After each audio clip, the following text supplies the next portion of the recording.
their beliefs on warrior and what it's supposed to be, but it really depends upon his answer. Because I mean, if we ask him about melee, state of melee warrior, maces, etc., and he immediately answers, "Well, it's dog shit, and we didn't expect it to be dog shit, and we're going to try to fix it," then I kind of don't have to like double down, right?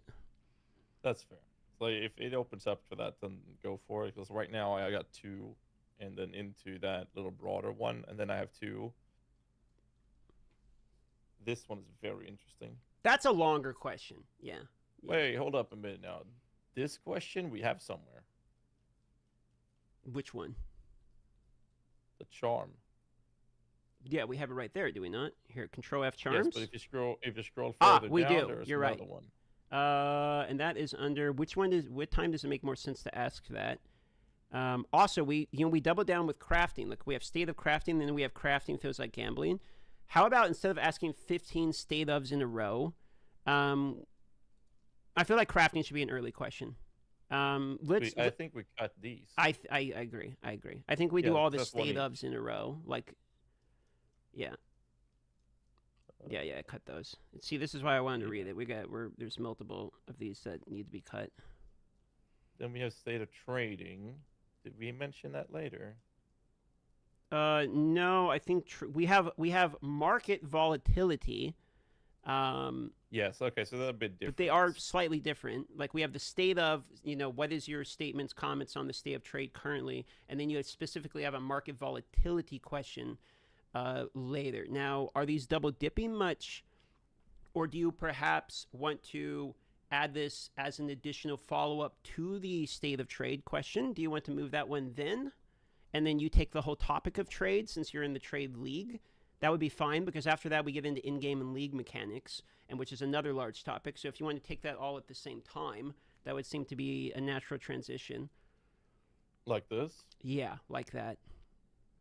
Okay, I'll reword the red one.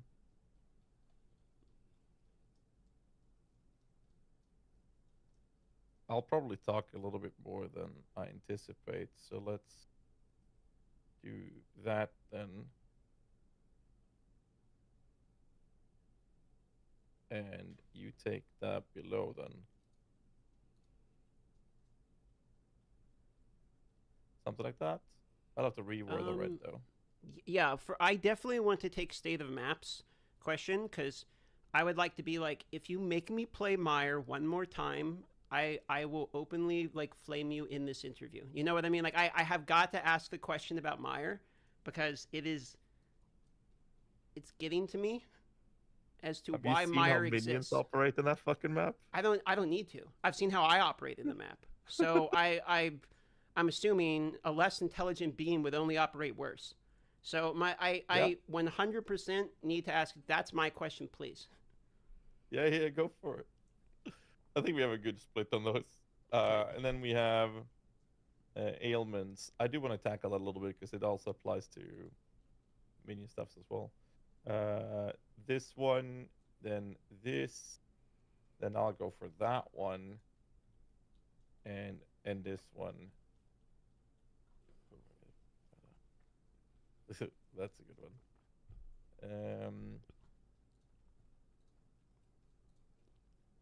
I think it's good so far. They give very natural segues from one question to another so far as well.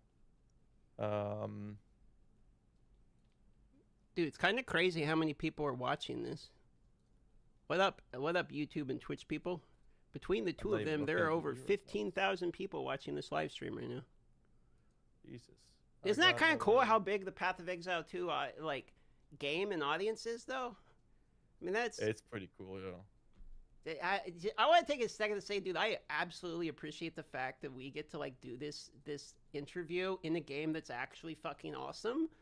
As a job, I don't know about you, but I'm feeling a little appreciative / grateful, whatever the fuck you want to call it, for being able to do this kind of shit. Super cool. In the same boat. And I mean, just the launch itself was wild. Yeah, congrats on my boy. Can we get a congrats to my boy for Ghazi for hitting over 100,000 subs on his YouTube last month too? Congratulations to that dude. That's always Yeah, I ordered the play button. Thank you. Yeah, that's dope, man. Yeah. You got 2 of those, don't you? Yeah. Yeah. That's dope. That's always. You know, I moment. sent you a screenshot of that earlier as well. You know, you and I have been doing the tavern talk for just over a year now, I think. Has it been a year already, brother? Been a year? It's fucking crazy. Time just flies. And it was like, what, a couple months in, we get to meet each other in LA several times. Like, what the hell? Yeah. Feed running this whole thing. Sometimes life is good. You know? Okay, back to the questions. Sorry, I got a little in my feels for a moment. Okay, back to the questions. So we go state of endgame, state of leave mechanic, state of maps, in which it's DM After Dark Unleashed and wants to know about the map situation. Then, are you familiar with like elements and all that? You done any of the element stuff? Like, okay, I just played an Ignite build and it was like, it felt terrible. So could be a skill issue, but still, ascendancy swapping, that is a question that people are very commonly asking. Yeah. And then we go into this state of HP and energy shield and armor.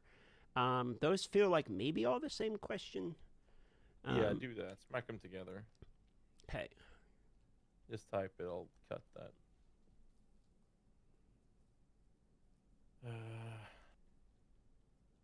We'll do that. And then, oh, there's a third one in there. Is that Nick?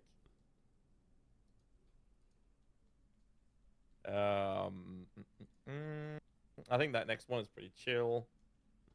Same thing with this part here.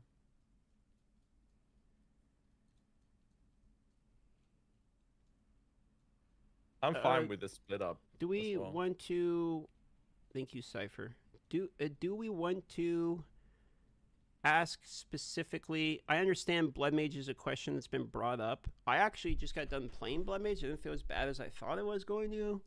And do we want to get into? I mean, I guess we are asking about warrior minions. I was gonna say, do we want to get into asking about specific ascendancies because it's kind of a can of worms? AKA, do we want to keep Blood Mage question in specifically about the first ascendancy on Blood Mage, or do we cut it in favor of wider questions? I'm 50-50 on it. So I'm hearing 50-50 on people talking about how bad it is, and others like it's not as bad as people make it out to be. So it's one of those situations where I think it might be worth bringing it up simply because the perception of something is more important than the reality, right? That's a good point. Actually, it is yeah, that is a good point. Maybe they have the data to talk about how they feel otherwise. Also, we just got the 100% confirmation 2 hours top end on the interview. So 1.5 to 2 is the stated. Also, we have a storm going on right now, by the way. I just looked out my window and realized. So if something happens, just cover for me. But there is actually a storm and my lights just flickered. So just throwing that out there now. Yeah.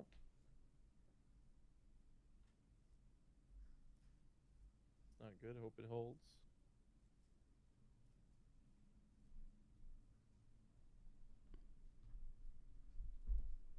There's a lot of green in this part, just above.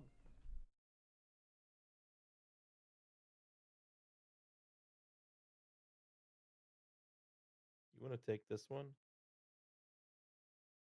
Yeah, so Lee just said the power is flickering in other points of the house as well. So I'm going to mention that in chat. Or in our Discord chat. If it goes down, I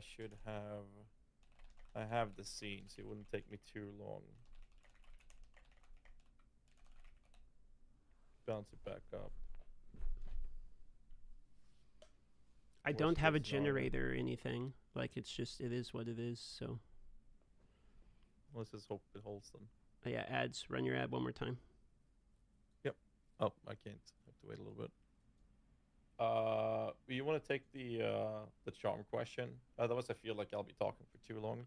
Which one? Split it up a bit. I marked it just above.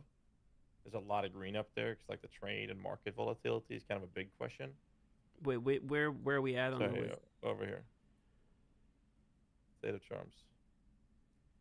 Yeah, I mean, I can cover charms if you want. I am doing melee, maces, and crafting, and that's like pretty big questions. So I don't mind if you want to do those 3 in a row. It's not really a big deal. I don't feel like I have charms. the minion part as well. Yeah, sure. Yeah, so I don't want to have like we'll try to keep it somewhat even on the talking. I mean, both of us don't have much to say, and we'll both probably have follow-up questions on a bunch of things as well. Thank you, Chester. Where was I? We were at Blood Mage, right? Yes, we're at the Blood Mage question. Yes, and we're keeping that. Then that was a decision. I feel like you were right about the perception wise, at least. I think it's a fine question to ask. Yeah. Yeah. Next one is PK. That's fine. It's a good question. I think that's like a good question, right? And then we have prevalence of.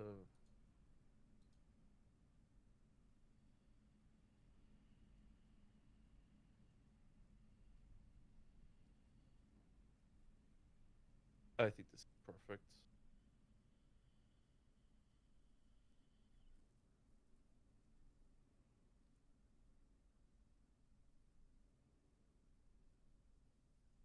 I think this here, number 5 down there, that marked.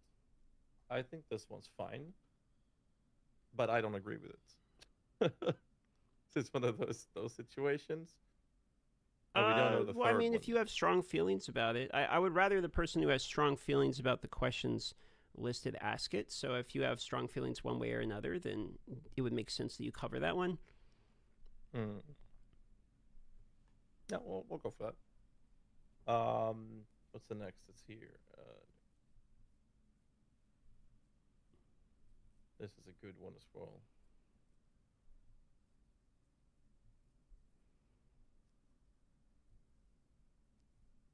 I like that question, yeah. Yeah. The 3 that follow are I'm 50-50 on. I feel like the middle one there we're not going to get an answer to. The last one is kind of a throwaway. We can mention this when we talk about the Act 4, 5, 6 as well. Yeah. That's so we can cut that one. Yeah, that seems fine. This one I care very much about. The green one right next to that. Yep. Can ask that one. The storm is really getting bad out here. Not bad, huh? No, like for real though. The trees are going a little crazy. That's a bummer. I need to get like a giant backup battery or something. I'm not used to like, having the power absolutely cannot go off type of moments. So I guess that's something I'm going to need to solve in the future. Where is there it is. I'm just going to send it over to the other rig just in case. In that case. But I mean, hopefully it's going to hold. It would suck. I mean, hopefully it will hold, but like you should be prepared that in this scenario, this disconnects. In fact, I'll put a pinned message that says, in case of a disconnect, here's Ghazi's Twitch channel. And then if that happens, you just have to carry over. They are restreaming it, so they'll probably just have to swap to restreaming. If my power goes out, you'll have to carry the interview. It is sort of what it is. I mean, we've winged stuff before. We're good. Well, let's hope it doesn't happen. Thank you, Scorpius. Where were we? How much time do we have? We got 30 minutes. Here's some more ads. We feel so bad just spamming ads. I know, but it's solved now at least. Like, here, I'll pin that in case of power outage. It's Ghazi TV on Twitch, right? It's not just Ghazi. Yeah. Okay, so I'm up to no ads for 4 hours 36 minutes. I've spammed enough, so I'm good. There will be no ads for the entirety of this. I'm on 3, so I should be able to squeeze one last one in before, just to be on the safe side. Okay, so we are on your question in between those 2 green.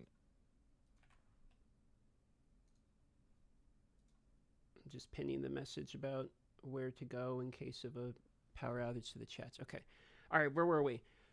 We're on the B in between those metrics. two green. Yes. I'm They need still 50 50-50 on it. Like, I feel like it's a cool thought process question, but I feel like this is the type of thing that most people don't care about. Like, it's cool to know, agree. but I say we cut it, bro. Because every major question we ask like this is the opportunity for him to run like 테니스나 a 312. 5-minute answer in which we lose like a dozen rapid fire questions. Then you take that one. I think.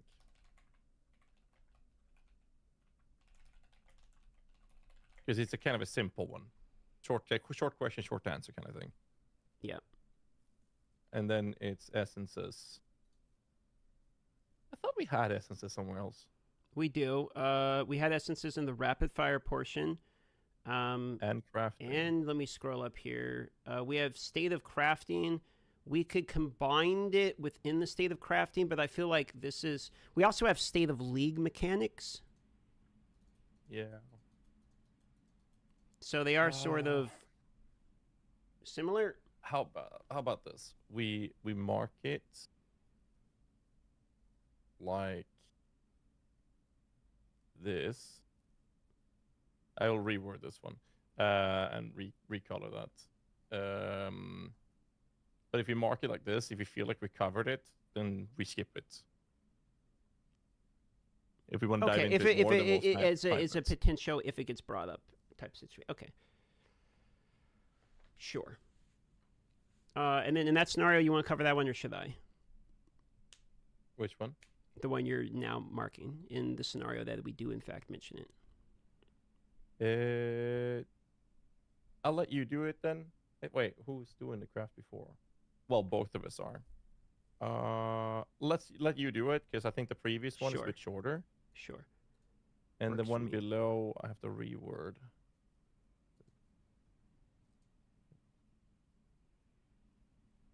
I can cut that part and use my own words.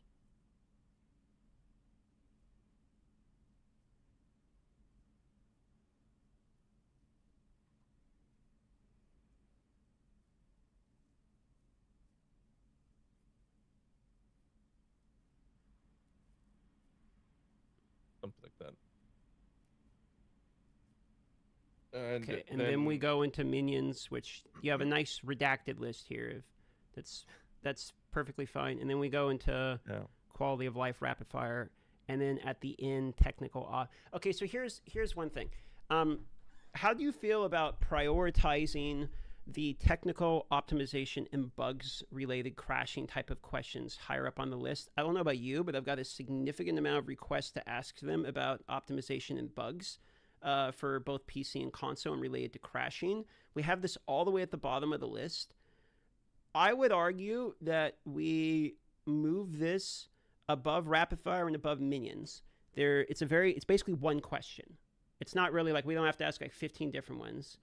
I would say that asking it before the rapid fire and before the specific questions where you go off of minions for a bit, we ask like the state of, there's been a decent amount of crashes, a lot of forum posts, optimization, stuttering, etc. with the game. Do you have any comments on the current optimization of the game? Oh, my power just flickered again. Holy fuck, do not go down. Not today, dude. Today is a really bad day for Today that is literally worst case scenario. Like, I haven't had a storm like the entirety of the launch, and then suddenly my power's flickering. Would literally be the worst possible day. Yeah, we can cross fingers, man. To answer your question, one, I think it's important that we ask it to get them to make a statement on it.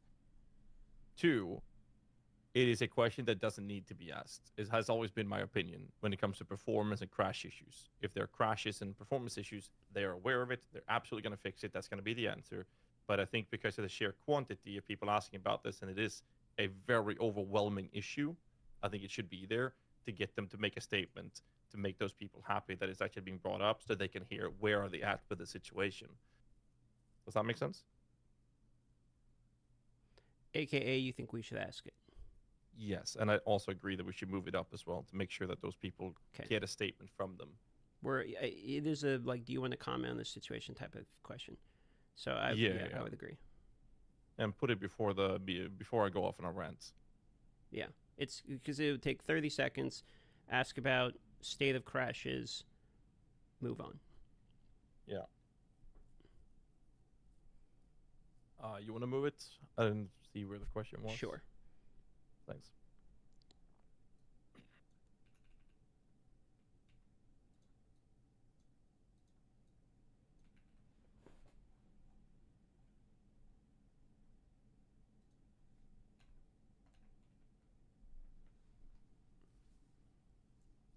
Okay, there.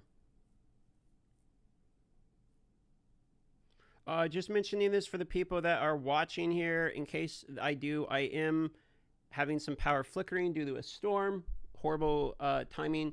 In case of a power outage and this live stream goes down, I have in the pinned comment both on Twitch and YouTube a link to Ghazi's Twitch channel. You can go there. He will have it set up in that scenario as well. Seems fine right now, but my power has flickered twice. So just a heads up. In that case, if I go down, Ghazi will continue the interview until I can get live again. And we are obviously not taking any more questions. I'm seeing people, send donations, trying to get questions in. I mentioned this prior. Power flickered again. People are mentioning this prior, or I mentioned this prior. We're not taking any more questions. We're only currently cutting down the list of questions. We are not adding to it. We have over 70 questions currently. Do you have an extra laptop? Yep, but it doesn't matter if my internet goes down because I have no power. Use your phone, not an option. I'm in Alaska. I have 1 bar of connection here. If my power goes down, I am fucked. There is no like, hey, well, I live in New York City and I have 15 bars of connection. That does not work here. Yeah. Still muted. No, there we go. I am not muted.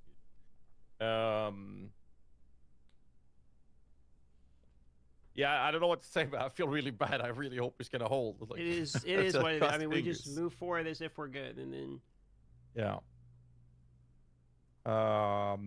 You move those questions, right? Okay, so you want to take the lead on those, so you get off on that as main running, or taking the lead on those before I go off on this. Then we get a pretty natural split. Sure, and then we have the rapid fire.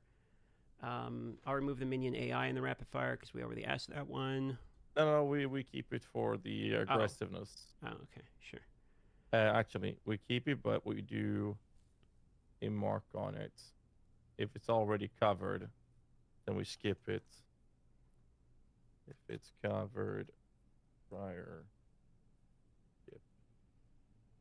And then what we can do is this. So let's just pretend that we're going through the rapid fire. 1, 2, 3. You're here. Well, you're basically asking this question here, and you can just do this. Then I'll know that you're cutting off there, agreed. And we'll keep it like that. And then I'll Agreed. go through a couple, and when I notice, okay, I'm gonna do my last one, I'll just cut it off like this. We can do something like that on the fly. Okay, that works for me. Brent, hopefully we get that far. I feel like we've min-maxed this list pretty hard, both in who does what questions, in which ones we're asking first, cutting down the useless and redundant questions. This feels like a fairly solid list at this point. I think so. Okay. And then I think that one of the things we need to do, because it's Jonathan and Mark, is chop, basically. Like, get to it. Or we always, last time we did this, we were like, yeah, let's go for an hour, maybe 1.5, and it was over 2 hours. True. Last time we had 60 questions. This time we have 77 before the cuts. We probably have 70. So it's probably going to be, I would assume, 2.5 hours to get through all of them, but I am counting all of the rapid fires. We have more in-detail discussions in this one that are first. I would say it this way. We can do chop, try to get the answers. However, when we get to the questions that are about state of crafting and how they feel about crafting, etc., we just got to let them take as long. We got to listen. So we can't cut off any of the conversations related to the very important topics. Otherwise, I agree with you. No, for sure.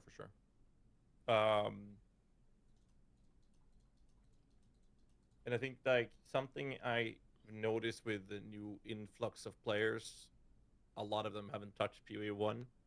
So if we touch on like more advanced questions, like crafting, for example, I think it's important that we try to like give some like quick TLDR context to it, so that the new players can understand whatever the fuck we just asked, right? Does that make sense? Um, Basically, put some bread on the actual question, so that people can follow along. So we can sit for 6 hours plus with both of these guys and talk in a way that most people can understand, that has never touched POE1 before. So I think if we're mindful of that, I think we can make sure that it's Yeah, I mean, we'll better try to quality ask that them way. where they're easier enough to understand questions for sure. Yeah.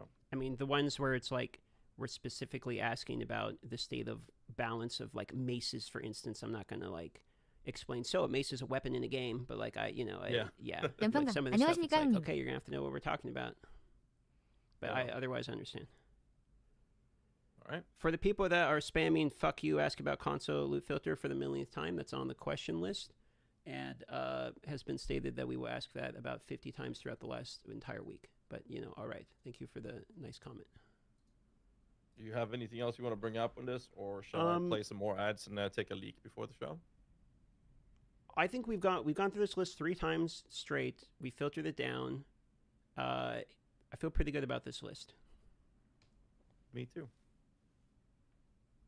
So go do what you need to do. I can hold the audience for the moment. You do that. Thank you.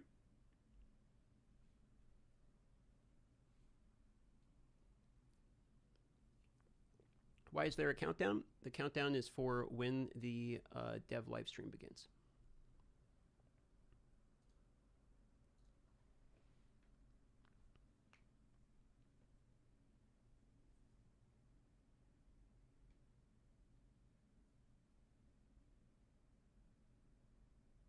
Fuck you, love the content. Thank you, sir. Will the dev live stream on the official POE channel? Yeah, they're going to restream this stream on the official channel. Correct. In fact, that reminds me I need to get the React Andy set up ready for when they do their live stream.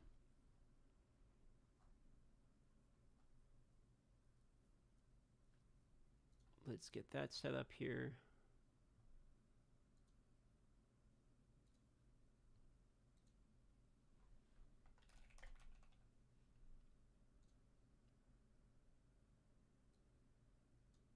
Okay, one moment.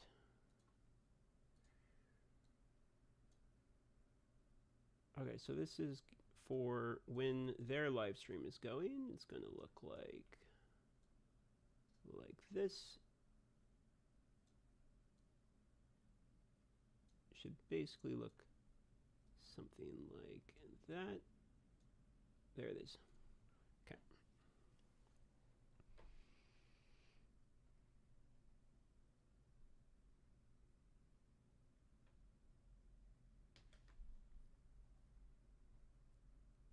Alrighty then.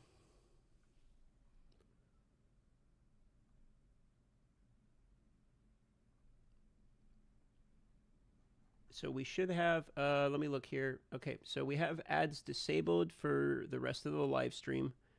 There are no ads for 4 hours, 22 minutes. That should cover the entirety of the interview. So while people are subbing with their primes and all that, and I appreciate it, just so you know, you don't have to avoid the ads. I've got it pre-prepped. We ran ads earlier in the morning. There will be no ads for the remainder of the interview. On YouTube, not as much. Can't do that on YouTube, but on Twitch, there will be no ads for anybody. For 4 hours and 21 minutes. The interview itself is slated for an hour and a half to 2 hours.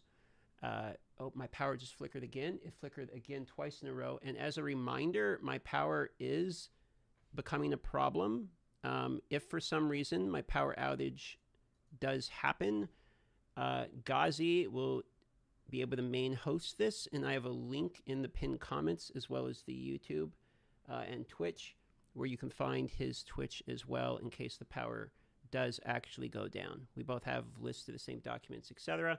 So if something happens over here and my internet goes down, which is a possibility right now, there is no way for me to solve that. I'm in Alaska, and where I'm set up, there's no way for me. It's just legitimately a logistical issue, and I've had no storms except for literally today for some reason. So little birdie told me that if you do Prime sub over a DM's channel, it actually helps his power be more stable. So do use your Primes. Nice. Very nice. Check your PayPal. Yeah. At least it told me that it didn't hurt the chances of it failing. So you gotta love that the only day my power is flickering, like the lights are flickering and stuff, are literally on the day that we're doing this live stream. Like it literally could not be worse timing. Yeah.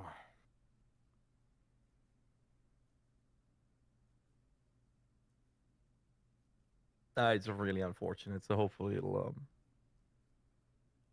be an issue. Hopefully. Holy moly, 1 million subs. Good. Good. I can deserve it, man.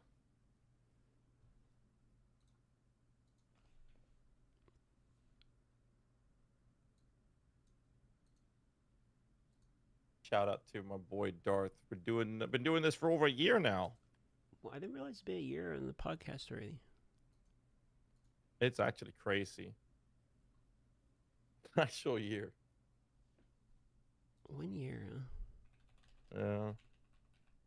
And now we're in POE2. Oh man, insane amounts. I appreciate all the subs. You guys absolutely do not have to do that, but thank you. Everything's good. You don't even have to sub for the ads or anything because there will be no ads for this interview. But thanks regardless. Yep. Follow my boy Gazi. I shouted him out there. 20,000 people. Crazy amount of people. It's like I'm actually kind of surprised. To be honest, it's that many people that are watching this. Because I hit 22,000 on launch of the game.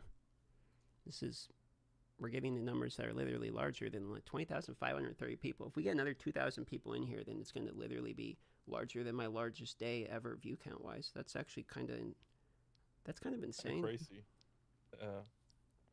That and December, both of us were like neck on neck on most subscribed to channels on the fucking platform, the top 50 or top 20 even. Absolutely crazy. Well, let's try not to fuck up the interview then. I guess that's the least we can do. I might as well use the restroom before we get started. You do that. All right, take it away, Gazi. The stream is mine. Let's talk about minions, everybody. Okay. Now, I got a lot. Like, one of the things we always... so the Tavern Talk was always meant to be me and Darth calling up each other and be like, yo, let's call a friend. And then just have a conversation and just see where the conversation goes. And basically go from there. And also some booze. But when we have interviews, we have to be professional. So we don't do that. So we actually prep questions. Problem with Jonathan, and God bless him, he is amazing. And he's very passionate. When he starts talking, he talks very fast. And even though he talks very fast, we can ask him so many questions and we're still pumping hours upon hours upon hours. Like, it's incredible. I love having a conversation with this guy. And Mark is the exact same way. So last time we did this, we were aiming for between 1 and 1.5 hours, and we ended up at little over 2 hours. We have more questions this time. So we'll see how that goes. But we'll take it step by step. Oh, he's back. Okay. Let's go back to talking about Warriors again, right? Right, chat? Warriors? I heard Warriors. No, nothing important.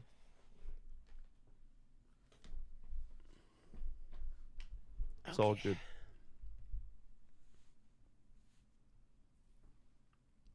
Discord, by the way. What am I missing here?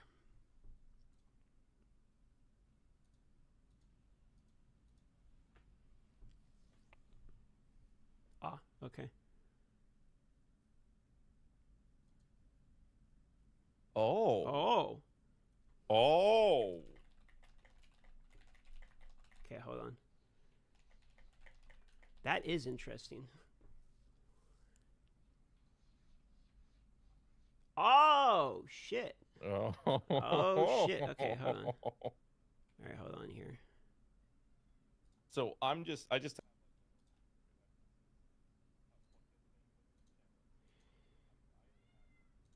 scene up now. Will I be able to hear the video, or would I have to play it myself?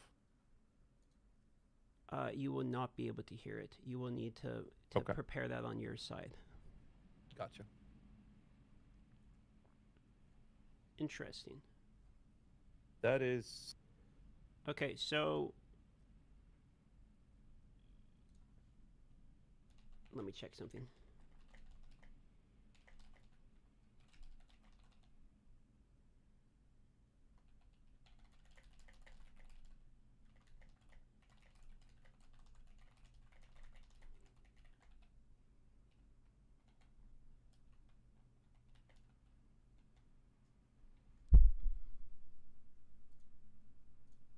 Because that's actually kind of important to say. It is, yes.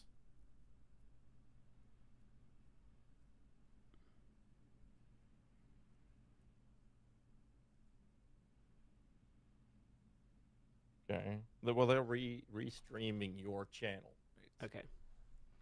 So whatever you watch there, they'll get on there as well. Got it. Okay.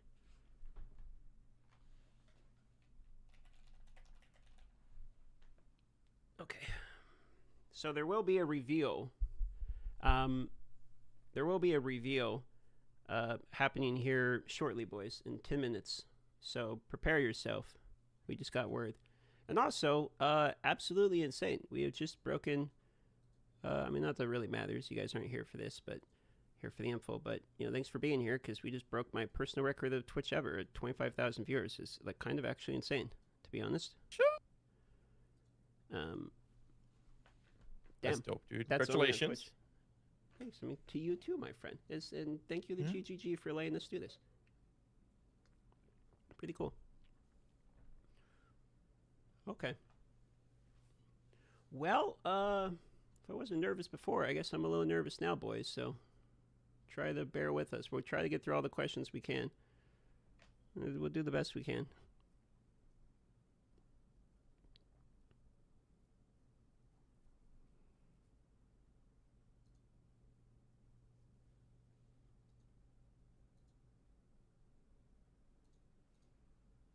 All right.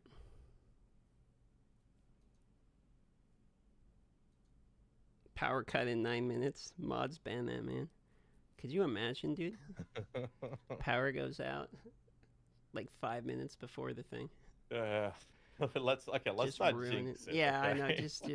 Just shut up. Don't think about it. Okay. At this point, I love you all. Thanks for being here. Appreciate it. I am now going to be removing all the chats off my screen as me and Gazi do last minute preparations here. I'm not going to be reading any of this.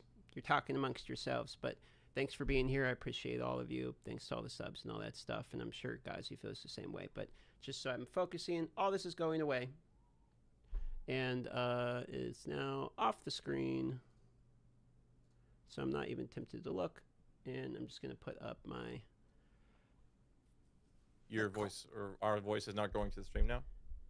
Everything's going to the stream. I'm removing all the chat off the... Like, okay. I don't want to be distracted, though. So the only thing I have on my monitor right now is the Discord call and the questions. Just to kind of focus properly, Sounds good.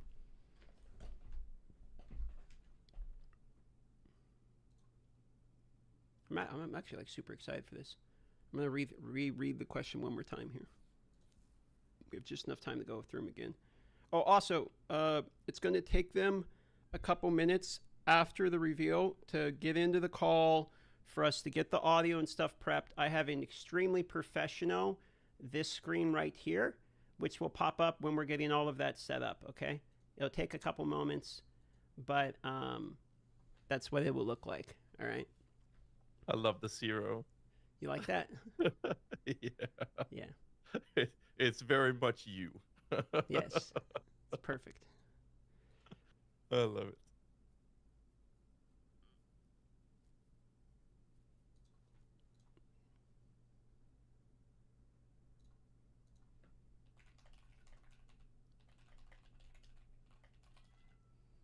Also, I guess we need to probably mute our mics when the review starts, so like we don't accidentally like pog out. We're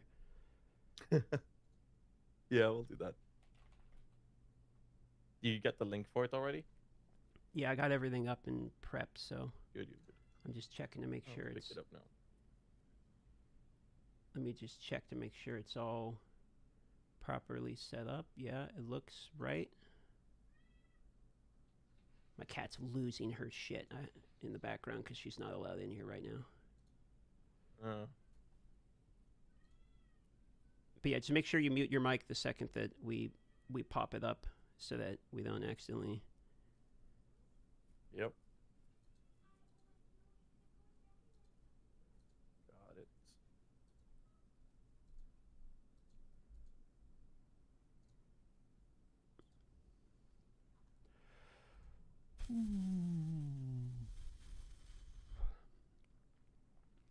Alrighty.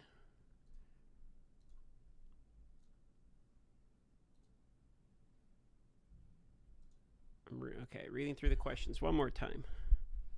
You do the intro, icebreaker, I ask the follow-ups, then we go back and forth. After talking about what they released, then we get into the state ofs, trade, in-game league mechanics, state of maps, elements, ascendancies, HP, ES armor, map sizing, checkpoints, build variety and meta, pinnacle bosses, ascendancy, difficulty, map conditions.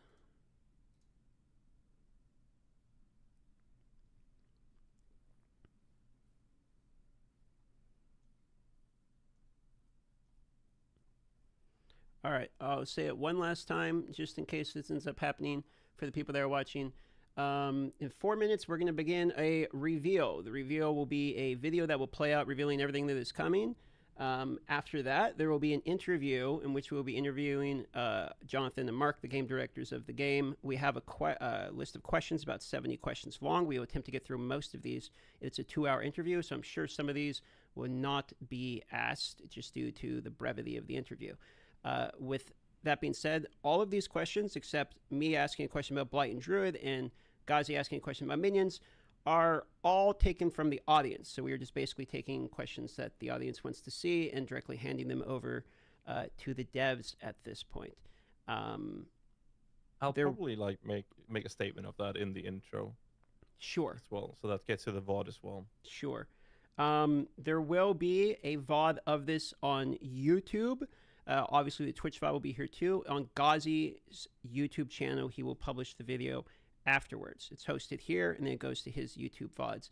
There is currently a storm in Alaska because I am stuck in this terrible place that is happening, and my power has flickered 3 times. So in the scenario of the power going out here, and of course, no other day but today have I had any storms. If that happens, you can watch it on Ghazi's TV's channel. The main POE channel is restreaming my stream, so if my stream goes down, their stream's going to go down, so you would have to go to Ghazi in that scenario, and then he would carry on the interview from there. That's everything. Starts in 2 minutes. Thanks all for being here, and we'll do our best not to choke. Good luck with that.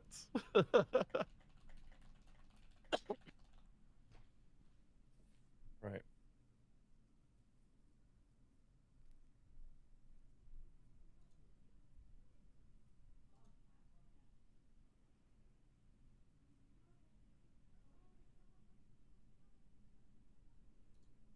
Okay.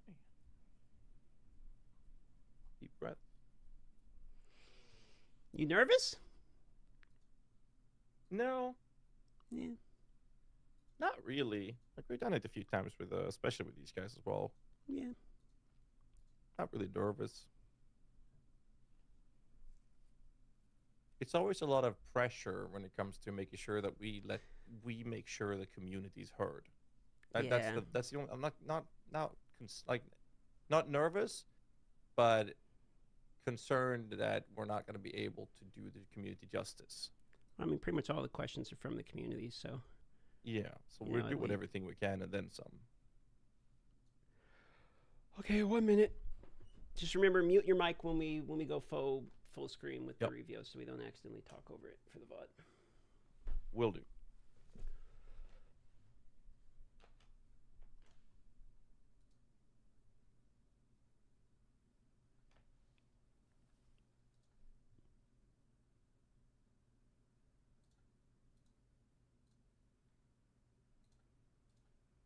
Okay, 1 minute. T-minus 1 minute, boys.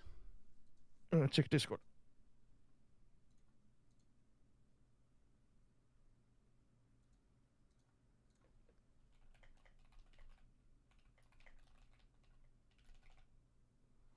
Okay.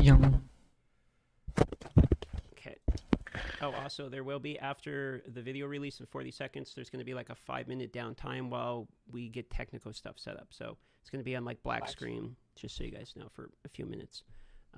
But that's like pretty normal. So just heads up for the people watching. Okay. 25 seconds, ladies and gentlemen. As soon as I play the video here in 10 seconds, you're going to need to let me know. I will have to open the chat for this here. You guys are going to need to let me know how the audio is. Okay? If it needs to go up or down, just as a heads up. Okay, with that being said, 10, 9, 8, 7, 6, 5, 4, 3, 2, 1, and here we go. Muting mic. Hi, I'm Jonathan Rogers, Game Director on Path of Exile 2. Well, we're back from our break. We've been playing the game a whole lot, and we've been reading a whole lot of feedback as well. So it's time to assess and work out what we're going to do next. Now, later this week we'll be releasing POE2 0.1.1. This is a patch designed to address the concerns that we can address relatively quickly, without needing to create a new league or a new economy just yet. In this video we'll be going over some of the issues we've identified, and what we're planning on doing about them. It's worth stressing that just because a specific issue isn't on this list doesn't mean that we're not aware of it or that it isn't going to get addressed. It just means that we either can't fix the problem quickly, or we can't do so without the need for a new economy. One of the major areas that needs a lot of attention is the base experience of mapping. We've made a lot of changes here. First, in-game maps have received a balance pass to the number of monsters, number of chests, number of magical rare monsters, number of essences, strongboxes, and precursor artifacts. You should generally find maps more rewarding than before. Maps generally specialize in one or more of these elements that they will be particularly rewarding in. Now, towers are a thing that's very important for players to have, but we only had one of them. We wanted to add more variety here as soon as possible, so we've added 4 more tower maps. Alpine Ridge, Sinking Spire, Bluff, and Mesa. We've also redone the existing Lost Towers map to make playing there less boring. We're now also spawning more maps with bosses. The rate was intended to be 1 in 4 maps, but in reality the rate was much lower due to some maps being unable to spawn bosses.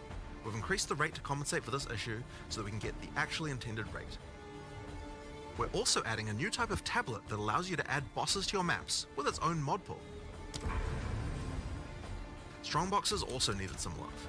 They now spawn monsters faster, have a less annoying fog effect, and have also received changes to the timings and effects of the monster. Now, let's talk about visibility of effects.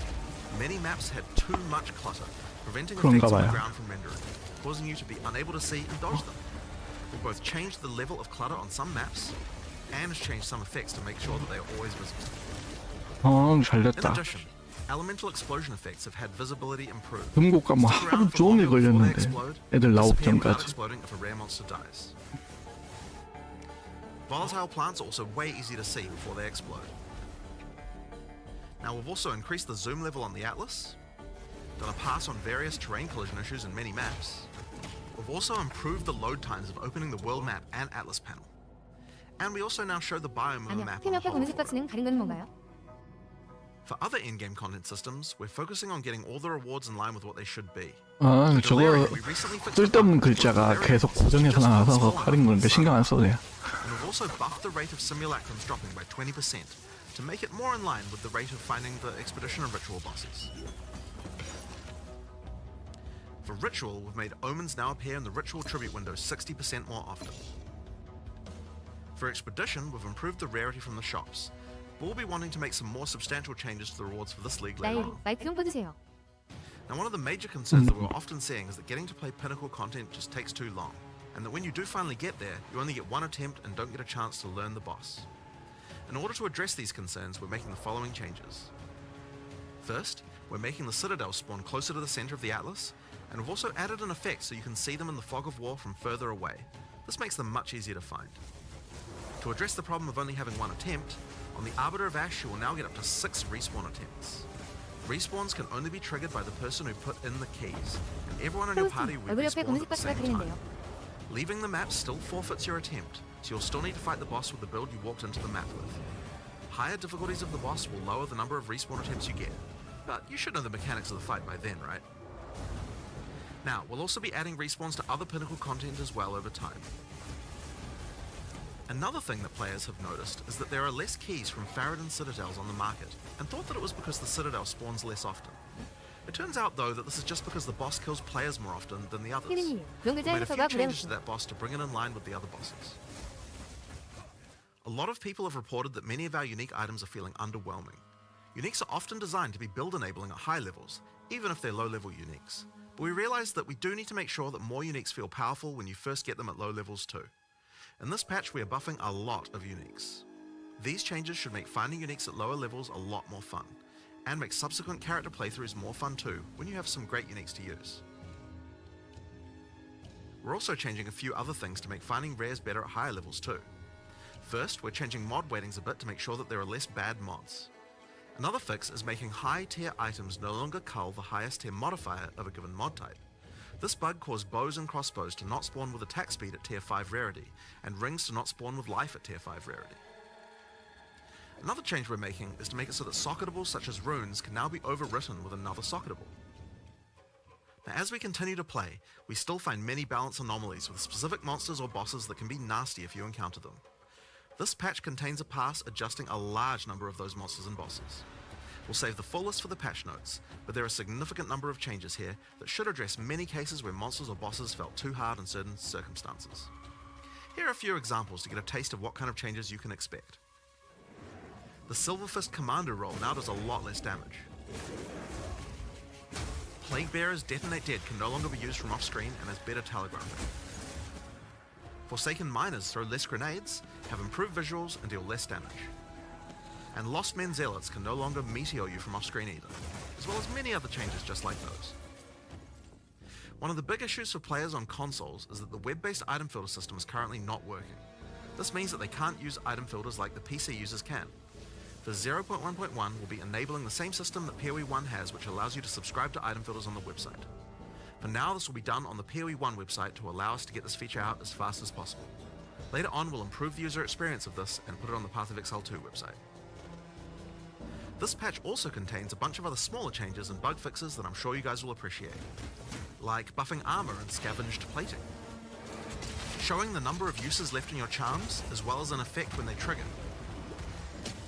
The Song of the Exiles. fixing the music that Una was supposed to play in town,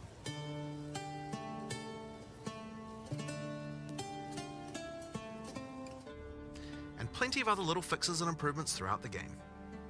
Now, we have a huge amount of much more meta-shifting changes that we know we want to make. And one of the best things about having the game in early access with the endgame is that we now have a much better idea of where we want character power to be and what the balance of bosses and monsters should be relative to that. But those types of changes are going to have to wait until we are ready to make a new league with a new economy for people to play in. That's still a little while away yet, but in the meantime we'll be continuing to identify things that are causing frustration and try and address them. I want to thank you guys for playing and hope to be doing more of these in the future. Later. All right, so there you have it. Pretty awesome. We are now going to call them, get them ready for the interview. So we're going to go to a screen here that is a be right back type of screen here. You will hear no audio, and it will just be a blank screen for probably 5-10 minutes at the highest. And now we're going to do an interview about what we just saw. So give us one moment here.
of audio now. Hello, everybody. So here we are. Let's just real quick, now that we have the audience here, I'm going to have Jonathan one more time say something real quick just to make sure they can hear us well, and we'll get feedback from the chat. Hi, I'm Jonathan Rogers, Game Director on Path of Exile 2. Thanks, sir. Mark. Hi, I'm Mark. Hello, this is me speaking, and I didn't want to say the same thing he said. It's fine, you can. All right. And then lovely co-host Ghazi here. Lovely co-host. Mic check. 1, 2, 3. 1, 2, 3. Excellent. So with that being said, Ghazi, why don't you take it away with the intros? Hi, welcome to Tavern Talk episode. We still have no idea what episode we're on, and we're going to keep up with that trend. We have with us my lovely co-host, Darth Microtransaction, and the lovely two individuals that is basically the OGs at this point. We got Mark and Jonathan from Path of Exile 2 Grinding Gear Games. How are you guys doing? Oh, doing great. I mean, it's really good to get back into things again. We had a good break, yeah, I don't know. It's just nice to be back and actually looking at the problems again, as much as, it can be painful sometimes. But it's real good to get back into things. Yeah, disconnected for a little bit. Not too long, but just a little bit. And now back, which is awesome. But no, it was a long burn last year. So it was good to get a little bit of a break over that Christmas. But yeah. Lots to address, lots to change. Excited. And it seems like with the break, you guys still managed to get a lot of changes in from the review video we saw. It's fairly substantial, so that's exciting. I mean, that is for the most part just stuff that we did, last week and this week. The maps, the extra 4 maps, some of those did have some work that was done a little earlier, but for them because we knew we needed more towers and we just didn't get them in. But pretty much all that stuff is just stuff that we're just doing last week and this week. We try to move fairly quickly when we can. The thing now is of course going to be one issue we kind of realized we had is okay, how much do we concentrate on fixing problems people have right now, and how much do we concentrate on the next big kind of content patch? And so that's kind of the tricky thing we have to maneuver around at the moment. And I guess my feeling is so long as there's big problems that are causing people to have a bad experience, I kind of want to make sure that those get addressed as soon as possible, at least where we can, so that we're making sure that things are in as best a state some kind of point of stability, so that we can concentrate on having the larger kind of content patch after that. That's great to hear.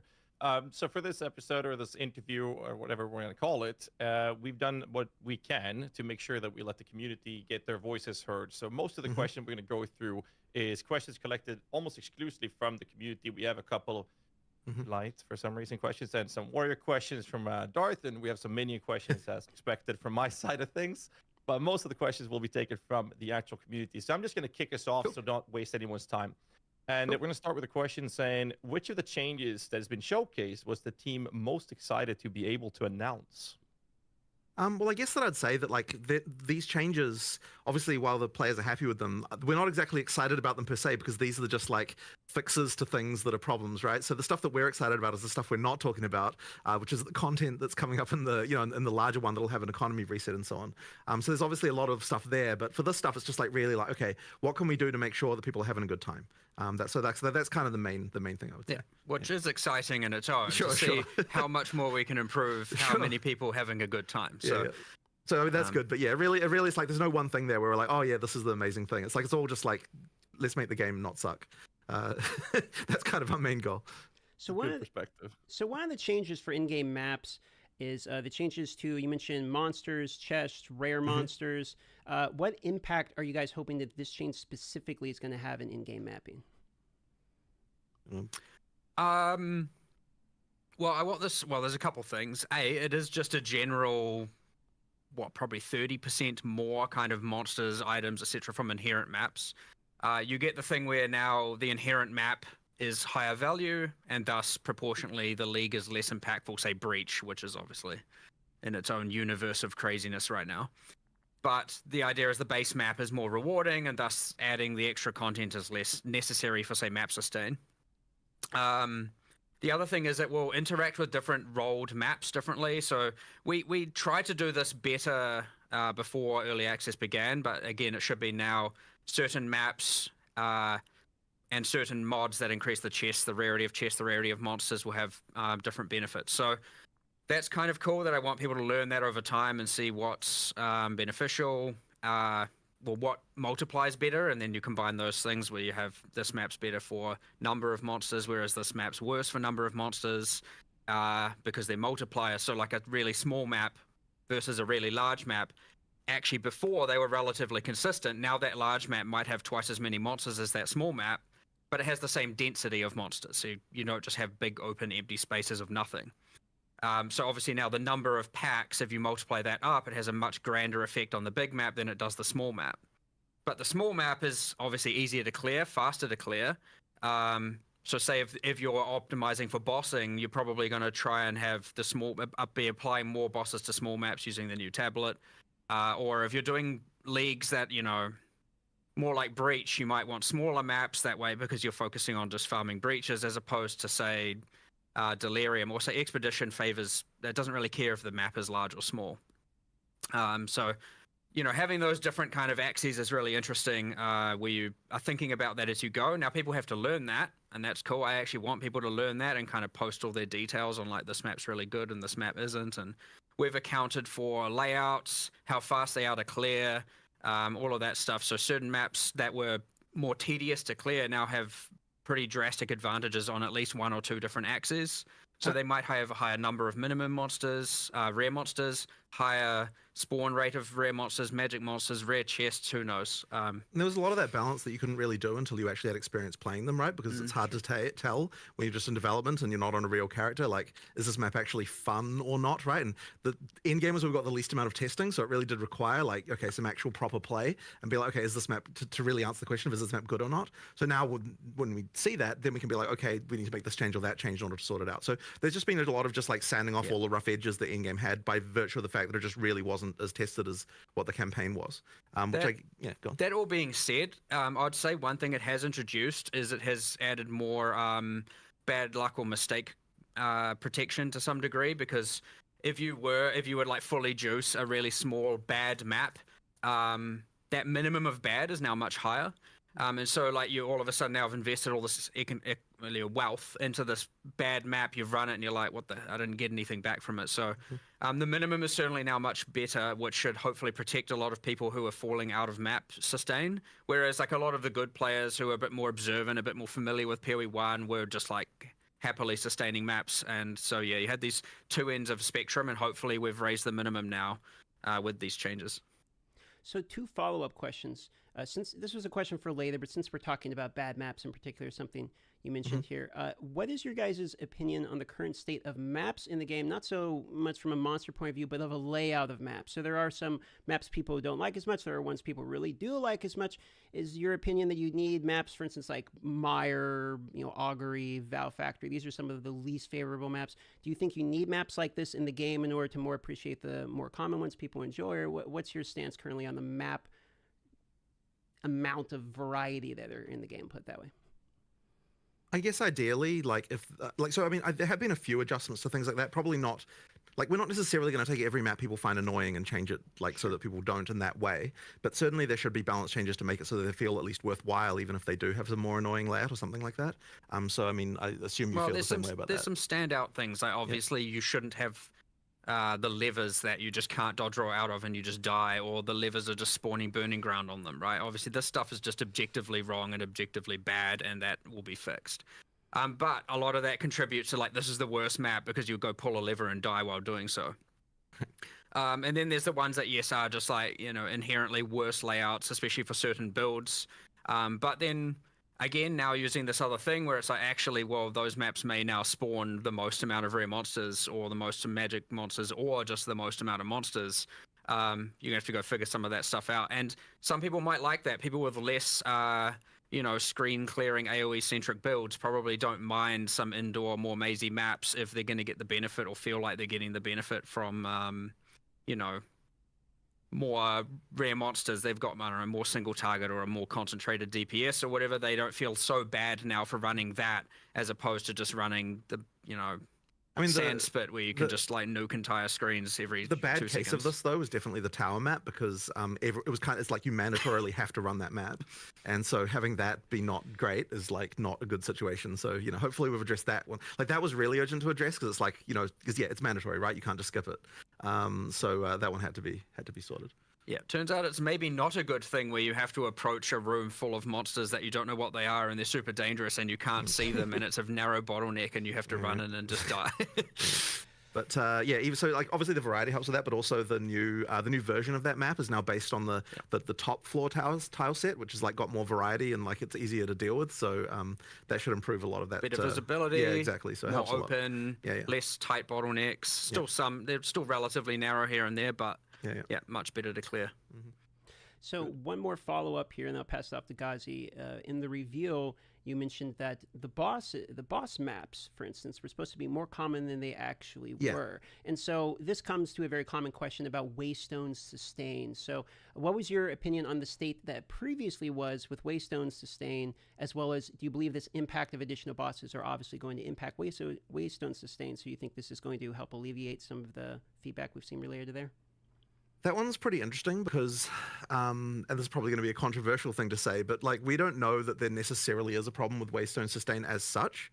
So that means we have to look into, if people say that there is, and that means we have to understand why that is, because I don't think that's the experience that like we're having as we're playing ourselves. And like, so there's always this thing where it's like we want to hear what the players say, but then we always want to confirm with our own experience that like when we do what they're doing, that we're getting the same experience before we can kind of make a good decision of what a change would be. So I don't know that we've identified why it is yet that players are having problems with Waystone Sustain. And so that's like, and this will change this obviously because there's more bosses and so on. Like that's the thing you can do. And killing bosses will give you, upgrades and so on. Like that'll help with that. But I guess I sort of like, I feel like we need to understand that problem more before we can really work out what exactly needs to happen with it. There's certainly more to learn there, but as I said before, the minimum's now higher for sure. Right. So it can be just people running into bad specific maps that like have specific problems that someone who's. I suspect it's also just a lot of people struggling with the difficulty and dying, and like it's obviously very different if you're dying even in 30% of your maps, 20% of your maps. I mean even 10% of your maps. It can make that difference. So yeah, there's definitely 100% more to look into there. But like, I personally, I went to from tier 1 to tier 15 maps in a total of 32 maps, and I've sustained since. And then you see the things where people are talking about map sustain. I'm like, okay, am I in a different universe? And the answer is probably in a different universe. The answer is probably yes, I am in a different universe. But from a purely anecdotal standpoint of my own, I try and I'm going to see how it is for myself. And okay, I'm somewhere else. We need to look more into this somewhere. So we have other people at the office as well, of course, and you get their anecdotal experience, but we need to look at this from a much broader perspective. But either way, what we've just put forward is an improvement to all of that. Higher maximum, sure, higher minimum, and a bit more safety for bad luck. But what it doesn't really account for right now is safety for people dying and, failing 50% of their maps or N% of their maps. There is a slightly more subtle thing going on, I think, which it's kind of unfortunate how this turned out. But effectively, because you can power through the map tiers really fast, it means that you don't get a chance to find the gear that you would otherwise have as you went through those tiers.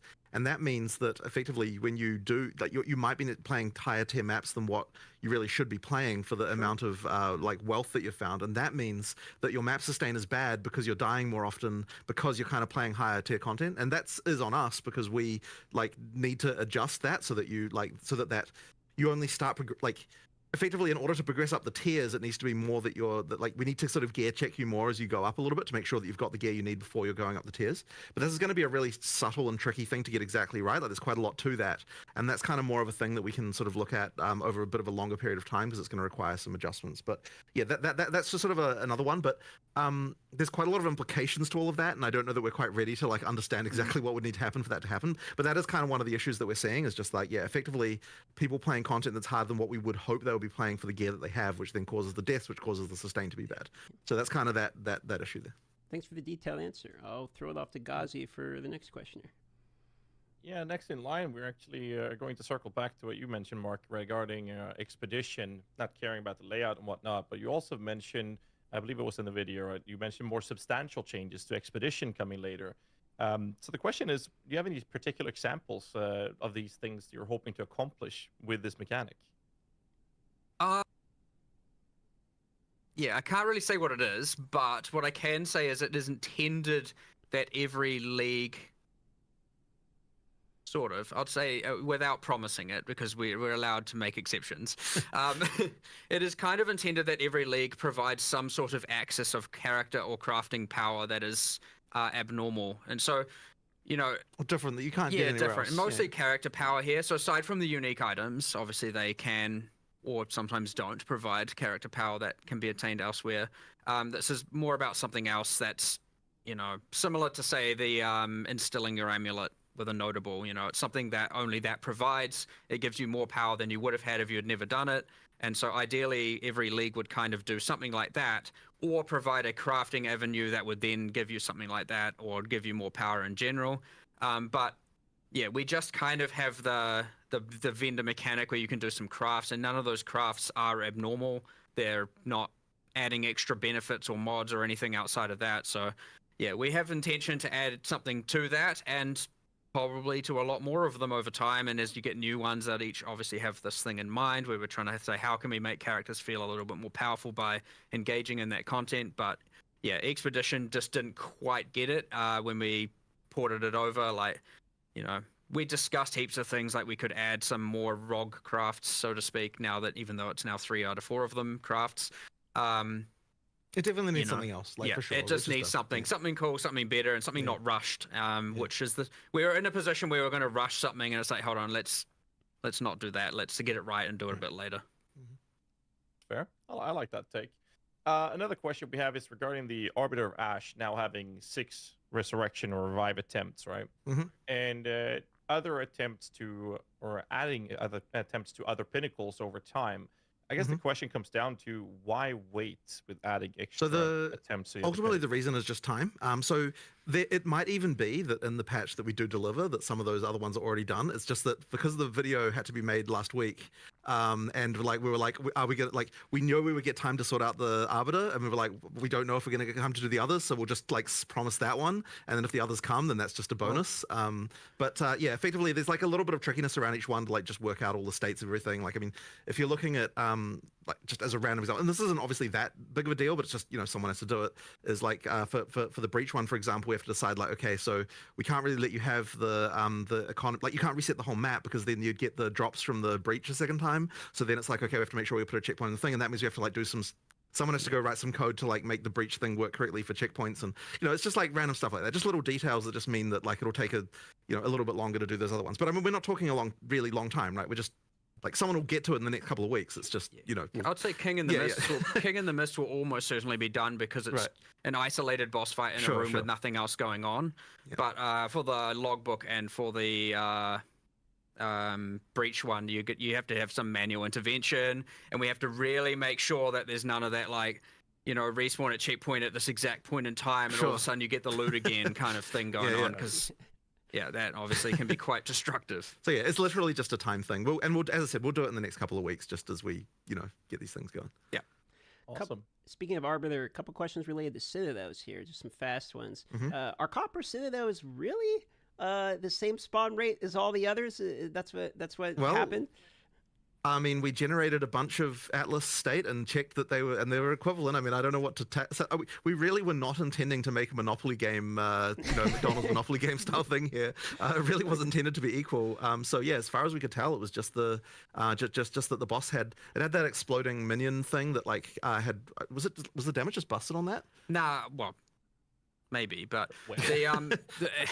all of his little attached zombies, like during the phase 1 of the fight, they, you know, when he summons the sandstorm and you get protected, and you have the zombies coming at you, they blow up after they die. And in the map version, the in-game version of this fight, some logic was missing. I don't know what happened, and those would then explode at the end of the phase 2. So you're like, oh, I killed him. You run in to get your loot, and 8 zombies just explode and insta-kill you. And so what you found is a whole bunch of people were just straight up like succeeding at the fight and then just dying straight afterwards. So that accounted for some portion of it. And then he was just harder. Like certainly the death rate, even excluding the one-shotting zombies, was just much, much higher than the other two. But yeah, we have now a cheat that generates or simulates generating like, I think it's 1 billion different blocks and calculates how many of every map spawned and everything like that just to test this specific Citadel case. And yeah, everything we could find generates exactly the correct amount of the 3 things. So speaking the of 3 Citadels. Speaking of spawning Citadels, did you guys happen to catch any of the conspiracy theories related to, corpses pointing in directions, etc.? It was so ridiculous. Whatever. People come up with crazy things. I don't know. Yeah, all right. I can tell you. I see. The thing is, I'm tempted to actually do something weird like that now, just to just to bait the conspiracies. But yeah, no, there was nothing. There was nothing weird going on. It's just RNG. Like you have to. I did catch it's in just the video. RNG. That's all it is. It said closer to the cinders, so there is something to being farther away from your spawn point. So, but basically, all that is literally just that there, where you start, there's just a radius you have to get to before they start spawning. But after that point, it's just they just spawn the same rate. RNG. And we just moved it closer just because since you can't really tell like where the that's like not obvious, right? And the main thing we want to do there is just not have a Citadel spawn like right next to where you start, because that'd be ridiculous. Yeah, effectively we just shrunk that down a bit because it was a little bit large. And then the other thing as well is that now that you can see them in the fog, it actually makes them so much easier to find. That we actually intended. We were like, oh yeah, we're going to totally buff the number of these that there are. But after we made the change to seeing them in the fog, it was immediately like, oh shit, there's actually tons of these everywhere. We just weren't seeing them before. Yeah. Yeah, it's seeing them makes a big difference. Okay, so moving on, off the topic of Arbiter instead of those here. It mentioned in the video less bad mods on mobs. Can we get some more detail? Sorry, it wasn't mobs. That I think because it was in the item section, and maybe you misheard that slightly. But the bad mods thing was talking about items. So effectively, there's some stuff going on here. So effectively, what we did, because a lot of people were talking about issues with higher tier rares as you get to harder content, and effectively, when we sort of looked into this, we sort of worked out like. There were some anomalies around like what happens when mods get cut out on the lower levels, just based on kind of like somewhat random things about like how many top tier mods there are of certain types and things like that. So what we've done is it's not like huge changes, but we've kind of effectively done things like I think accuracy went down a little bit, and there was like I can't remember the other changes. Accuracy went down, life on kill, mana on kill on weapons at least, and then. Attributes on hybrid gear. Yeah, that's right. Yeah, the hybrid gear attributes. And then there was also the bug where effectively high tier rares weren't getting the ability to generate top T1 mods of certain types, which I don't think was actually necessarily as big of a deal as what people might have assumed, but because it wouldn't have affected that many items, but we have fixed it. So, for example, it was just impossible on a T5 bow to ever get attack speed. Once it was a certain item level. Once it was a certain item level. So yeah, but you couldn't even get T5 realistically except from high level stuff, right? You still could occasionally, but whatever. The point is like there was a few things like that that were going on, and we effectively just adjusted that stuff, and it should result in generally better rares when you're talking about like high end, like high tier stuff. So we'll just sort of see how that works out. The adjustments are not like mega, but they are there, and they should sort of improve things, I think, a little bit. And just for clarity's sake for the viewers, when you say top tier, like tier 1, you actually mean like tier 12 or whatever the top tier is, right? Because tier 1 technically is the worst. Sorry, yeah, it's so annoying that we have like tiers going in reverse directions in different contexts. Like, but yes. What I mean is whatever the top tier of that mod is. In some cases, it was getting cut out. In fact, I worry that even in the article that we're going to say that's actually incorrect. So I just need to fix that, because I think in the article that we posted, it says T1 item affixes, which is actually backwards. So I need to go and fix that after we've done this. We also need to make this consistent everywhere and sort this tiered situation out. Yeah, I do have a follow up on that. Yeah, it is sometimes very frustrating dropping something that has a high tier, but I don't know if that is the highest tier. Would it be possible? Like, is there something you guys are considering adding? I think we are adding a thing that displays on the mod if it is the best tier. Relatively soon, but again, we need to also just figure out a little bit more around this, because we've got this whole T1 versus T the reason why there is resistance to having T1 mean the top one is because then if we add another one later, it changes what all the tiers are, and there was sort of some discomfort around that, but then maybe it's still better to just do that anyway. I don't know. That was the original thinking behind that, but whatever. It might be less confusing if T1 meant no, because the other thing as well is that map tiers are like the T1 is the bottom one again, and you certainly wouldn't want to reverse that. That would be weird. So yeah, I don't know. Like Fair probably. enough. Yeah, whatever. This is just a random small topic, but just one of those things. Understood. Yeah. Speaking of items and quality, one of the most requested additions, item filters, coming to console. So I'm sure many people are very excited about that. Speaking of the topic of consoles, can we expect more quality of life things coming to console? For instance, I very commonly see asked for things like text UI size, etc. Do you have any plans related to quality of life improvements for console?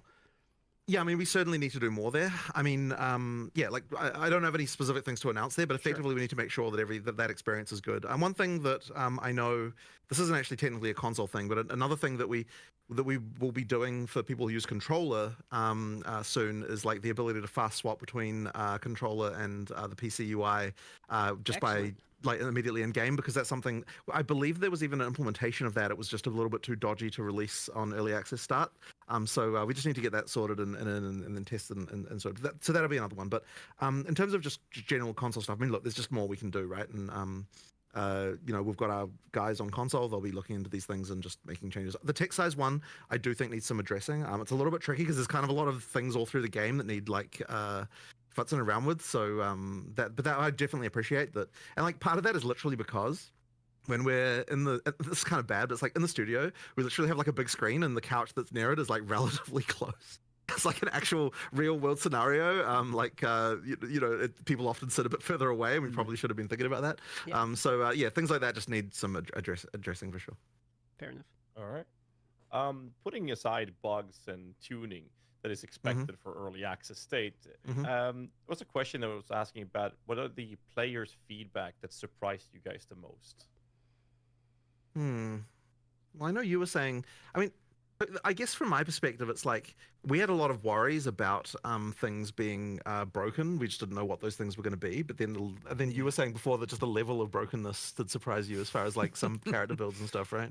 Yeah, like I had my whole like, okay, obviously people are going to find broken builds, but like we escaped millions into tens of millions, and then we escaped tens of millions into hundreds of millions in measuring in DPS, and then we escaped DPS into comets per second, and then like you got to this point where it's like, okay, we're just off the reservation here in terms of just, you know, when you 1 week in and someone's like, here's my 450 million DPS build that hits the pinnacle boss for 141 million damage and one shots in the 3-player party, and I'm like, well, where are we? Like, what happened? The thing that I found a little bit sad, and I guess we should have just expected this, is that like I sort of expected that the first few times people were playing the pinnacle boss, that would kind of be a normal fight. But in reality, the first few times people played the pinnacle boss was just completely like a disaster, because like they just had some build that was because to get to the pinnacle boss the fastest, you also had to have like a ridiculously broken thing going on, and so you just ended up with just like like you don't even get to see the mechanics, and it was just like that was a bit sad to me. Well, hopefully with more lives, people will actually be giving it a shot instead of just selling it off to those people who do one shot it. But we'll see how that goes. But the tricky thing about this has just been that, like, okay, so we do generally want to not do mid-league nerfs, and there was a period there before Christmas where we were making some changes, but we weren't even considering those to be mid-league nerfs because they still left things in a state that was still like very, very good. Like from our perspective, and like maybe the players would disagree with this, it was kind of like when we nerfed something there, we were still leaving it in a state where it's still some of the best shit ever. And so from our perspective, we were like, well, there'd be no reason to have to re-roll your character after this change because like it's still crazy. So we didn't even really consider those to be mid-league nerfs in the same way. But then, obviously, there's going to have to be some changes because, like, you know, there are just certain things that are just completely ridiculous. But one thing we've got now, and I kind of mentioned it in the video, is that, like, we actually have an understanding now of, like, what a character should look like. And so ideally, when we do our first, like, true balance patch, we should be at the point where we can be like, okay, here's like these like 10 things that need to come down, but then there's also like these other 50 things that need to come up to get to that point, right? So like ideally it sort of there should be a little bit of leveling there that occurs, but we really don't want to do that kind of patch without doing an economy reset, because we actually need like to see what really happens when you get a new economy and all that sort of stuff. So, and when I say an economy reset, of course, what I mean is a new league. Like you'll still have the old characters if you want to play them, but all the stuff we're going to be looking at will be on the new economy that you know, in terms of like how it evolves that way. So yeah, that's going to be a tricky one. It'll take us a little bit longer. But that is also what we're working on in the background as well, is just like getting all of this stuff to where it needs to be. So am I which hearing yeah. that there's no nerfs coming in this patch then? Is that sort of what I'm taking from this? I We're mean, safe? there might be a few that relate to things that are just completely screwed. But I don't. I mean, it is not our intention to do a big nerf patch here. Like that is not our goal. Our goal with this is like fix things that are annoying people and like make the game more playable. Whereas the goal of like the the sort of balance patch that's coming a little later would be like, okay, we'll have a new economy. We'll actually do like a proper balance pass where we get all of that stuff like more. Because you scared everyone with that executioner photo in the Twitter post. I mean, it looked like the guillotine was about to drop. Okay, yeah, people look into things, I think, a little bit too much. Okay. There's kind of three kinds of nerfs going on.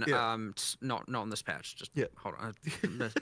That was. I do want to follow up Anyway. though with the comment on the balance patch coming later, and you want to combine that with a economy reset. So is that you saying that there will be economy resets during early access on a regular basis? Yeah, so there or we won't looking be. at- They'll be in a new league, so you still get to keep your old characters. But effectively, yeah, absolutely during early access there'll be new leagues. What I don't want to say is like whether or not the league as so when I use the word league, people sort of assume that means there's like a league mechanic that comes along with it, and we might do that or we might not. We kind of need to work out what's going on there. But it'll be a new league in the sense that it's a new economy that people can play through, and we'll be introducing significant stuff that would want people to make people replay as well as doing all the balance stuff and lots of stuff. But effectively, we need to do that because if, you can't really just make changes to balance like significant ones without screwing people's characters over, obviously. So you need to have some kind of thing like that in order to be able to do that. Just going back a quickly, we have a kind of few classifications of things we do address when it does impact balance, and we are trying to be ultra conservative. But if it is bricking instances, as in it is just absolutely tanking instances, affecting the performance and thus affecting the performance for other users. We almost always have to address it. You can't just let that be.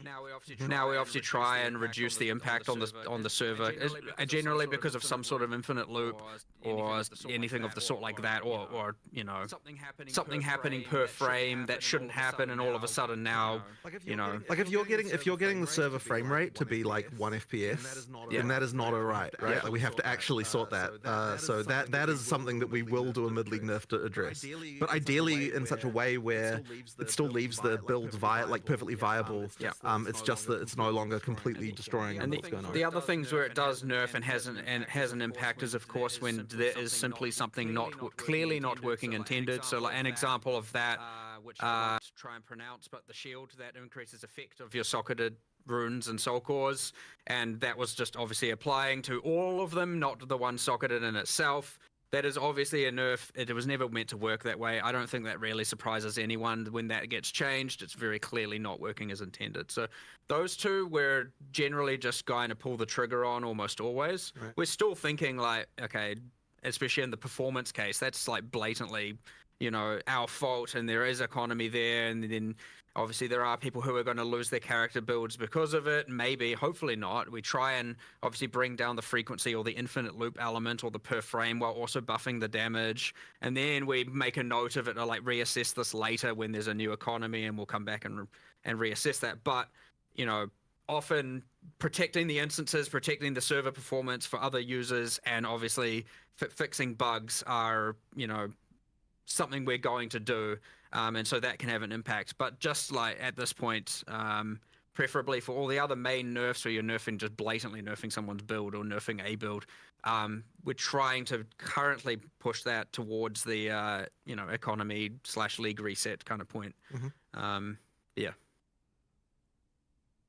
All right.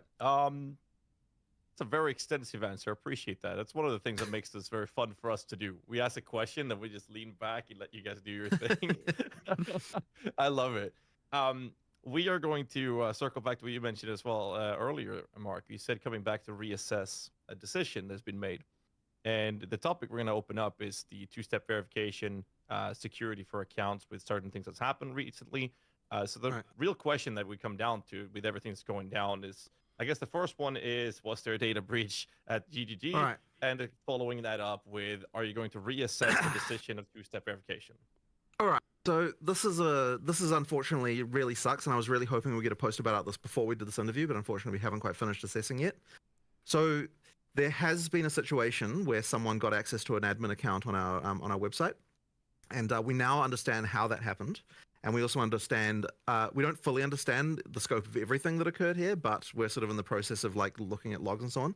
And there was a few really shitty things that occurred here that I'm very unhappy about. So the first one, just to say this, is that the thing that happened here was actually kind of the same thing that happened a while ago when through a Steam, effectively a Steam account was compromised through Steam support.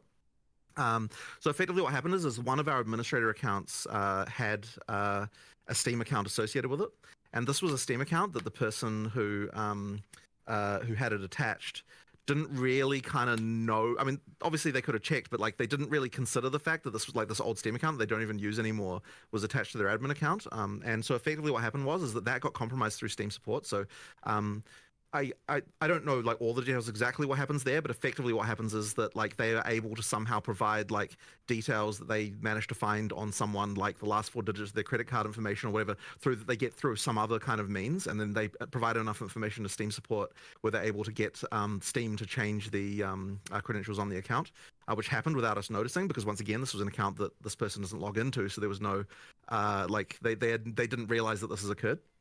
And then another thing. This was compounded by the fact, and this one was really, really crap, that whenever a customer support person makes a change to an account, they there's like an audit log, right, of like all the actions, like the events that they've done. And this effectively means that like when we investigate like, hey, what's happening with this account that got compromised, like we obviously look at the events and see like, hey, was there anything, like what happened here, right? Did someone change a password? Was something going on with that? And there was actually a bug where the event for setting a new password on an account was incorrectly in the back end labeled as a note rather than like an audit event. And what that meant was that notes are things that like customer service can add to people's accounts, and they can edit them and delete them. And so the password change thing being a note could be deleted by a customer service person accidentally, rather than being permanently there in a way that no one could change. And so that effectively meant that what was happening is the person who managed to get an account, they were compromising the accounts by setting a random password, then deleting the note afterwards to say that had happened. And so when we would look at accounts, we just wouldn't see this. And so it was like really not obvious to us that what was going on there. So I don't have like full information yet about exactly the extent of everything that happened, but what I can tell you is that 66 notes were deleted. So that would imply that 66 accounts were compromised. Now, it does extend slightly back further than what our log history is. So I think there's like, so we only keep logs for 30 days. And that's like a whole, privacy rules around that stuff means that that's your log retention. Now, there were 5 days before that where the account was compromised, but this is all pre-launch of POE2. So effectively, there were the 5 days back in November when we don't have logs for, and then after that point, there were 66 accounts that were that had notes deleted. Now, the reason why I am using that phraseology here is because the things were deleted from the frickin' event stream, like we literally don't know what happened here. Like the only thing I've got to go by is the web server logs, which don't actually record like, all the data that's sent in a web request. It's just like the address of the page they went to, right? So effectively we can see like basic information, but because the thing itself that they were doing involved deleting the frickin' records of the fact that they were doing it, meant that like, yes, it's unfortunately very difficult for us to track down full information about this. Now, we are going to be posting a post with like all the information that we can possibly gather that we're sort of still gathering. And we were obviously initially very afraid that there'd been some kind of larger data breach here where like they would somehow had access to our servers or something like that was going on. Like because we had no idea initially, right? So we're kind of like, oh shit, what the hell's going on here? But now that we've understood that the vector was via a Steam account like that, it kind of means that like effectively what they had access to was the same stuff that customer service had access to, and all of that stuff is logged except this one thing that was not like logged due to this other thing. And then since then we've also added a bunch of extra security stuff that honestly should have already been in place around this to sort this out. So all of that is to say that we totally fucked up here with like security stuff on this account. Like we're certainly not going to have any Steam accounts linked to, like we're going to audit and make sure that there's no Steam accounts linked to any customer service admin accounts any longer. Like that certainly needs to not happen if there's going to be this kind of attack vector. As well as we've added a few other measures that, to just make sure that this sort of shit doesn't happen again. Yeah, all of that really sucks, and especially because, like, as I said, just due to the fact that the stuff about it is deleted, we can't like easily find out what even freaking happened. So there's going to be more investigation and working out what's happening here. But yeah, that seems to be what occurred. So just quickly for the people that are going to give it like a quick recap, this was a social engineering breach. This was not like a server-side data breach of an admin account. And this is a one-off, one account. It's now a closed case scenario. The viewers do not have to do anything on their side to worry about their information. So the moment that we realized that something had gone wrong, we just immediately reset all the passwords on all the admin accounts and deleted all the sessions just to make sure that everything was kosher. So from that moment on, there was no more like accounts getting compromised or anything like that. Sure. And then now it's just been a matter of us like doing a bunch of log analysis, and it's actually quite like. Because the only way we've got it is the web logs, and it's taking a while just to process all the stuff, and there's obviously a lot of human investigation. Like, we just haven't yet been able to prepare a full report about it, but we are going to be posting one hopefully in the next day or two that has all of the stuff about that. But yeah, that was just really crappy. Cool. So then going back to the actual question about two-factor authentication, I mean, in this particular case, it wouldn't have actually helped because it was compromised through our frickin' support interface, right? Except for that, probably it would have helped in the sense that if we had added if there was two-factor auth, presumably the bug about where it didn't get logged when someone changed it wouldn't have applied to that because, it's a new thing that they wouldn't have had the same bug for. So I suppose it would have helped in that sense. But yeah, like that's the thing with that. So then talking about two-factor auth. So first of all, I'm like completely not against two-factor auth in any regard. The only issue with it is that it's easy to implement two-factor auth. What is hard to implement is all the policy around how to recover when people inevitably lose their second factor. And so that's the kind of tricky part to actually deal with. And so like, it's kind of one of those things where like, yeah, we will do it, but like we're just not quite prepared yet to be able to do it with all the customer support stuff we would have to do. And like, and it's kind of one of those annoyingly deep holes of like, okay, so like, someone loses their password, what do you do to verify it? The two-factor auth thing, what do you do to verify this? And it's like, okay, so now you start to have to worry about like what personal information can they give you, and then now it's like storing personal information, and then like what's the GDPR implications of that, and like there's just like it's just like a whole rabbit hole of just like random policy stuff that all kind of like comes around to that stuff. Yeah, effectively, what I will tell you is that we're immediately going to add two-factor auth to all of our support accounts. You can bet on that. And that is not a problem. That is not a problem for us to do there, because the policy around that is like, well, you just like walk in person to the frickin' guy. If you lose it, then you can physically deal with that, right? That one is how we sort it out. But as I said, we will get to it, and it is a serious thing. We definitely want to have this. It's just a question of just getting it done, really, like all the policy stuff around it and all of the like. Yeah, just as I said, it's all support nightmare around how to deal with it. Well, I appreciate the extremely vocal transparency about what's going on. I'm sure lots of people here watching appreciate that as well, and we won't grill you about it or anything, so appreciate that information. We'll move on here to a little bit more fun topic, which is upcoming content for the game.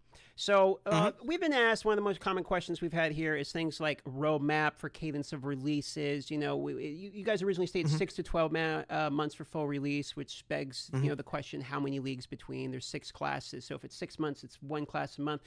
You know where I'm going with this. So, can we expect any information in terms of the cadence of releases, upcoming things like weapons classes, skill gems, etc.? Right.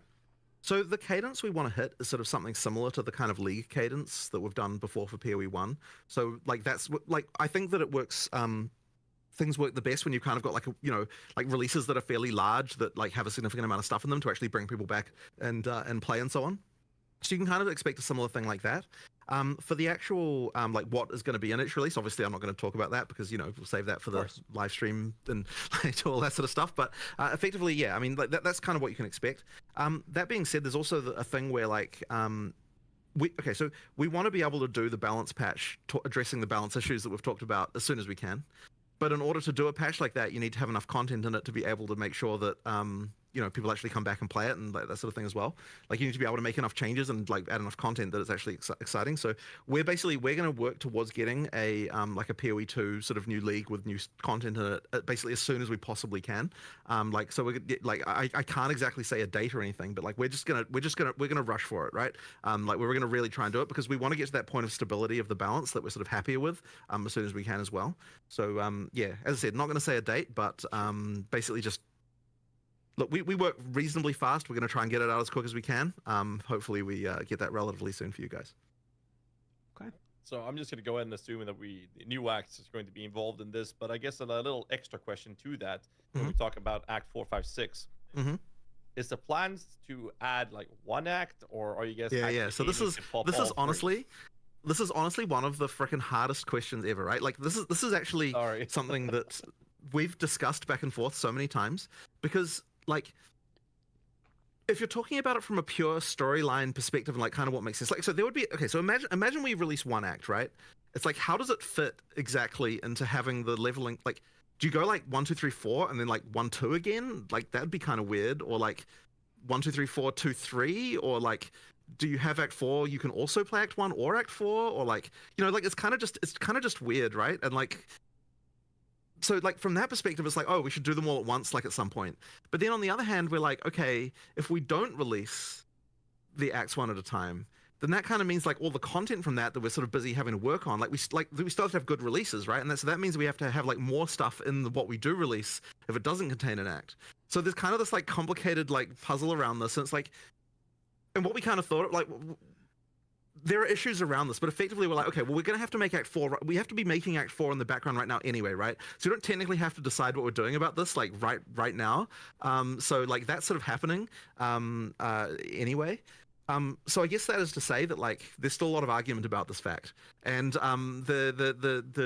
yeah, it's honestly such a hard one, because I don't think there's a really great answer. Like, releasing the acts one at a time would be making content so much easier, because we get to immediately utilize all the stuff from that act to like make other content. Like, it'll be so much, and like also it just immediately makes a release feel really big, right? So like that would be something that we could do, and it also would be good for our studio, because like there's this phenomenon that always happens where like you say, okay, this is when we're making this thing, but if people are not actually going to play it, then like people have a different definition of finished from like, oh, people are actually going to play this versus like it just has to be ready internally, you know. So like for just a production perspective, like I feel like the game will get made faster if we do release the acts, just because it forces us to actually release them and like forces everyone to get it into a really playable state. But yeah, on the other hand, as I said, there's like all these kind of like practical issues with it. So damned if you do, damned if you don't, huh?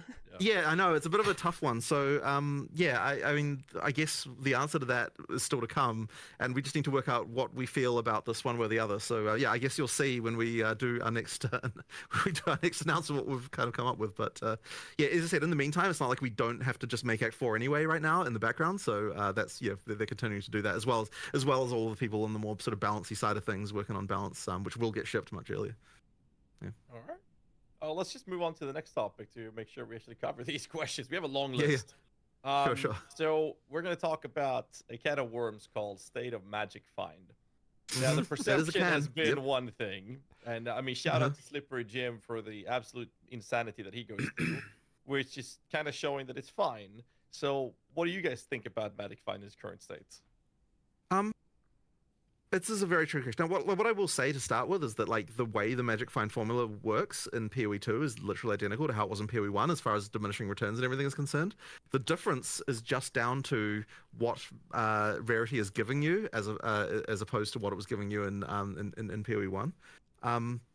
Our argument for why Magic Find should be fine in POE2 is effectively like, we're not doing what happened in POE1 where you got like all these quantity mods and all that sort of stuff like that.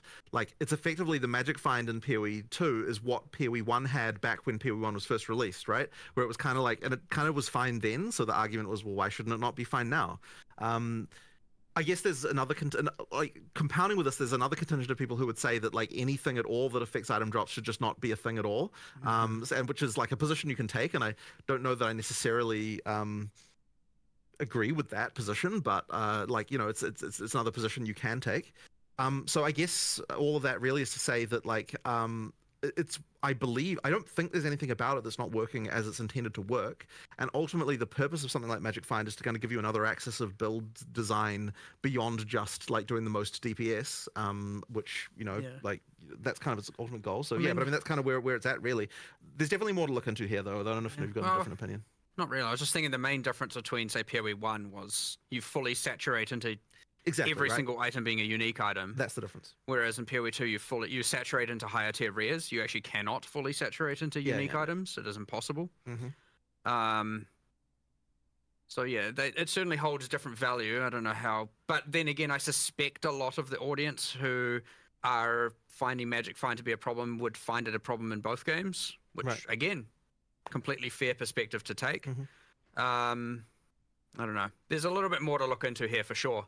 Like, we come back from holiday and we're like, all right, let's fix everything we can in a week. There's this list of like 100 things, and we pick the most, what we think is the most impactful 10. And so, yeah, there's a lot of these things that are just outlying on a list for us to really actually look into and investigate more and see, you know, what part of it people are liking and not liking. Because, you know, even though you had Slippery Jim do this, you know, the great service, there'll be a lot of people who just disagree with that. He says it's fine. There'll be a lot of people who disagree with him as well. So, yeah, we just need to look into this a bit more, honestly, to get a better conclusion. But personally speaking, I don't think it's a problem currently. But I might change my mind as well upon reading all of this and looking into it more. So we'll see how it goes. A follow-up... I don't know if you... Okay. Oh, sorry. I didn't mean to cut you off. You can continue. No, you go for it. Sure. So a follow-up to this is, okay, so the state of Magic Find is a question. Specifically... do you have a belief on how you believe it's influenced the economy? I'm seeing a lot of comments sometimes when I'm live with people like Magic Find's the reason, inflation's the thing, etc. So what is your guys' belief in terms of how much Magic Find is actually making an impact in the current economy? Actually, there's another difference from POE1, actually, of course, is that Magic Find now increases the tiers of currency you find. Yes. Which, yeah. I don't honestly think that we have an informed enough opinion on this topic, actually, to be fair. I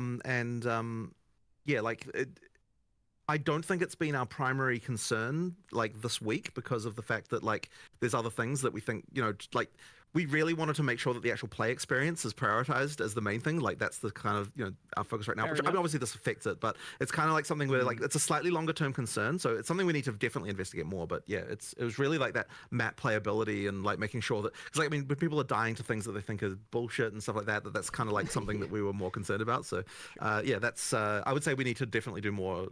We need to form an opinion about this before we can say more about it, I think. How about I phrase a question like this then? In POE1, item quantity was removed, which affected currency.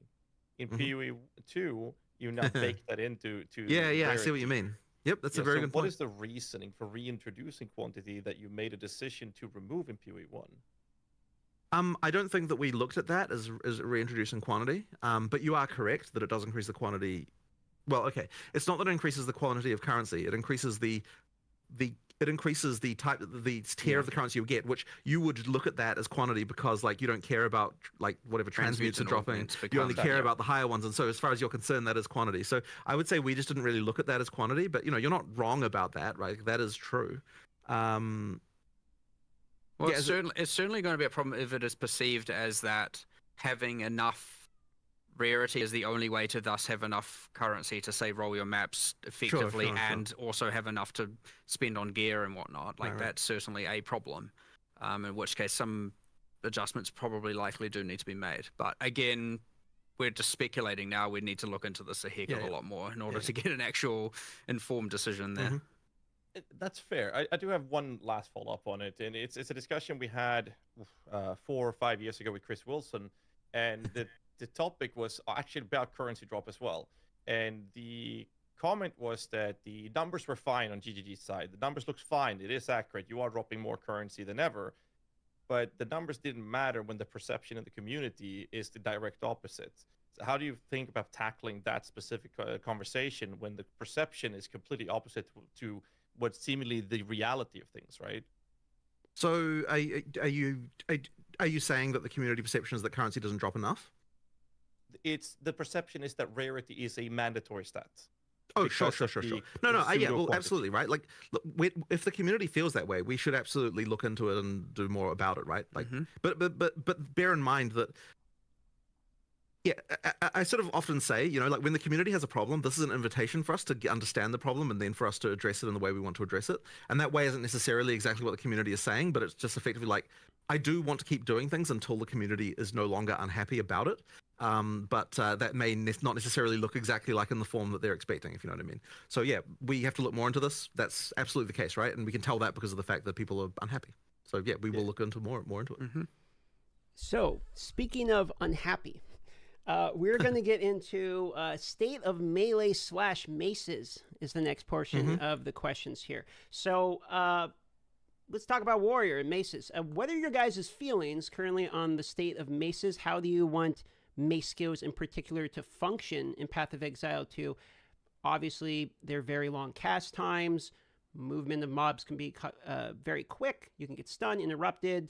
On the tree as well, there's many nodes that literally reduce like attack speed in order to gain other things. So more or less, warrior's in a position where a lot of the people feel like it's clunky, too slow for the current in-game play loop, or warrior feels like maybe the first class designed when the vision of POE2 was fairly slow. So what is your guys' response as to the state of mace skills, and where would you like to take it? Well, a first question I would have for you is, do you think it's a problem during campaign or only in endgame? I would say it is more specifically a problem in an exponential ramping as you continue the game until you hit a point where there's pinnacle bosses, and then you can kind of one-shot pinnacle bosses with some of the setups currently. So there's a mid portion of the middle to later in-game in which it feels like a problem, specifically because you have things like volatiles that actually track you, and if you stay in position, you're heavily punished. So it seems counterintuitive to the design of some of the mobs. I do think that there is a problem in in-game here. I'm not exactly sure what we need to do about it yet, though. I'm glad to hear you say that it's an in-game issue and not a campaign issue, because I have to say that my experience playing Warrior through campaign is actually that it's fine. But I did hear a bunch of people talking about that as if that was not fine, and I think that it is. Like, I think, or at least I can't reproduce the issue during campaign if that's the case. So really, it is more of an in-game issue, and I don't know that I've got a solution for you right now. But we do need to, like, once again, it's one of those more subtle things that we need to look into, and I suspect that the big balance patch will be looking at that a lot more. There is something about the warrior that doesn't scale in the same way that some of the other classes do, I believe. But that we sort of need to understand what the other classes end up looking like as well a little bit to understand that as well. I don't know if you've got any more different opinions about that. Well, I mean, the attack speed is a big part of it, right? You obviously have, that is a multiplicative axis that every other cast speed or attack speed is a multiplicative axis every other, or I guess comet trigger speed, that every other class is getting, and the warrior has a deficiency in that. And even if you were to get it, yes, obviously there's the fixed attack times which don't scale. It's probably a combination of those are too punishing, or there's too much of them, and there's not enough attack speed available.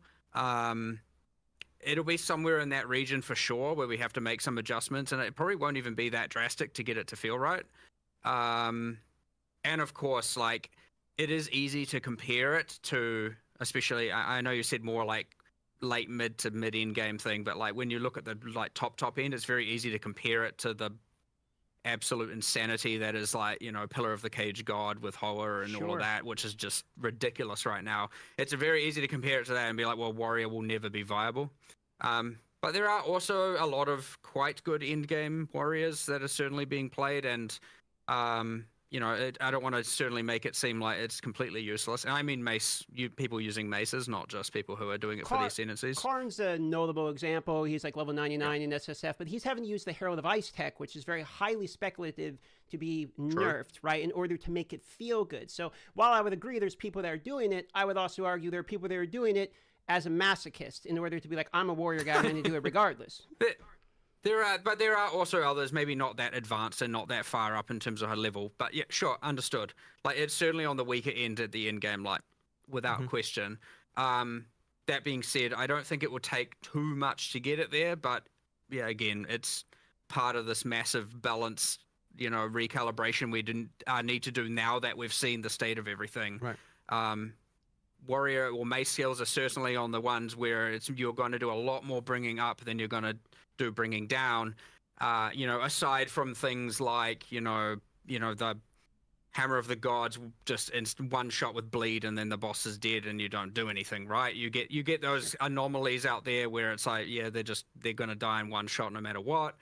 Things like that aren't going to be buffed necessarily, but fair enough. There is more to buff in the mace spectrum than there is in most of the other things, I'd say, yes. So that answers the offensive spectrum for the warrior. Now let's talk about the defensive. And one of the things in the reveal video was armor, for instance, is getting fixed or buffed, I should say, and we'll talk about that in a moment. I wouldn't. One of the reasons we didn't dwell on that too much is because I wouldn't want people to think that that's more of a change than it is. Like, we are doing a bit of a buff to armor, but it's not like the hugest deal. I think there is more we have to do. Like, there's more complicated stuff we have to do with armor, I think, to make it more interesting. But there's a lot of arguments about this. One, because it is like, yeah, I'll just say that there's a lot of arguments about like how exactly this should be addressed. One concern that we have, which is probably totally out of left field as far as what the players would say, is that we don't think that there's enough of a difference between the big hit and the small hit. There's a number in the formula that is different in POE1 than it is in POE2. That results in the armor being the difference between a small hit and a big hit in POE2 and POE1. It matters more in POE1. But in addition to that, so we actually think that POE2 might be wrong in this regard, and we need to change it. But in addition to that, there's also a thing that's happened where like white monsters can hit harder in POE1 and POE2 than they did in POE1, and that means that the thing that armor is supposed to like, because like part of the intention with armor is it's like, okay, like when you're talking about like big boss hits, like it has less of an effect than what it would have off like a bunch of small hits. But sometimes the small hits from a white mob are not even that different from what a boss hits you with. And so this is actually meaning that the sort of the idea of armor being based on the damage hit is kind of got like a few issues that we have to deal with. So I don't know if you've got any more thoughts on this particular topic, but it is like something that we have to sort of worry about a little bit. Yeah. It's again one of these things I do need. I mean, I hate coming in here so unequipped, but again, it's just the timing with the holiday and all that, with all these things where it's like have to look into. But that is the nature of it. I mean, especially once there's an actual released product, it's like a good, 50% of our time goes into having to investigate and look into live operations problems like this. So we are buffing a little bit of armor a little bit in this patch for like to because there are some issues there. But honestly, the full solution for armor is going to have to be more complicated, and we're going to have to sort of work out some stuff around it. It's there's definitely something that I think there was another thing as well, is that like the other defenses tend to have like extra mechanics that are easier to access than what armor has. Which is another sort of side thing, which is like not entirely obvious when you're designing it initially. So it might be that there's more like supplementary things that the armor, like strength characters effectively need to have around defense. And so like stuff like that can kind of matter a lot. So like Wind Dancer's universally just better than Scavenge Plating as an example, if those are meant to be paired. One is just like you have it, and the other is I have to armor break, and then on bosses it's much harder to sustain. So we've made changes there, of course.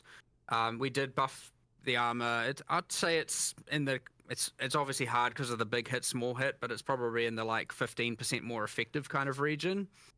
Our changes in 011.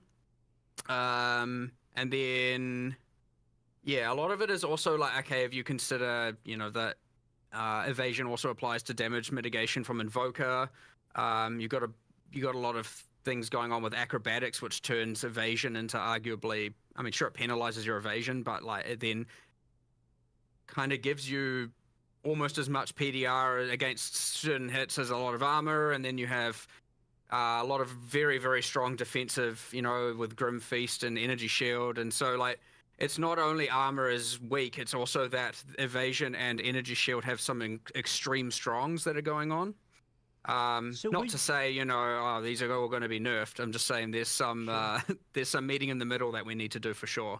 So to give you a feeling from, like I played Warrior 90 first, that was the first thing I did, and I would enjoy Warrior as an archetype the most. Would you say it's a fair statement to say the Warrior and mace skills and, sort of that side of the tree in particular is in a state where it has the worst of all of them? So it has the worst of the defenses and armor, it has the worst effective HP in terms of life, and it has basically the worst offensive capabilities as well. So you could see why I'm feedbacking so hard in relation to this archetype.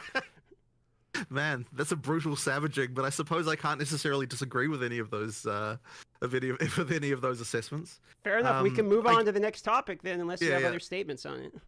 Oh, what do they have? You have shields. Yeah. You are right that it effectively falls in that way. Yeah. Let's just sure. Yep. Okay. So moving forward here, we have charms. So I saw that there were some notable changes in relation to charms. I thought it was a great change to be able to see when they're actually being activated, as well as the charms that are there as well. So some clarity things in relation to charm. I don't know if I saw whether or not charms in particular are actually getting tweaked in terms of number side of things, or if it was just some transparency related to charms. But how do you guys feel about?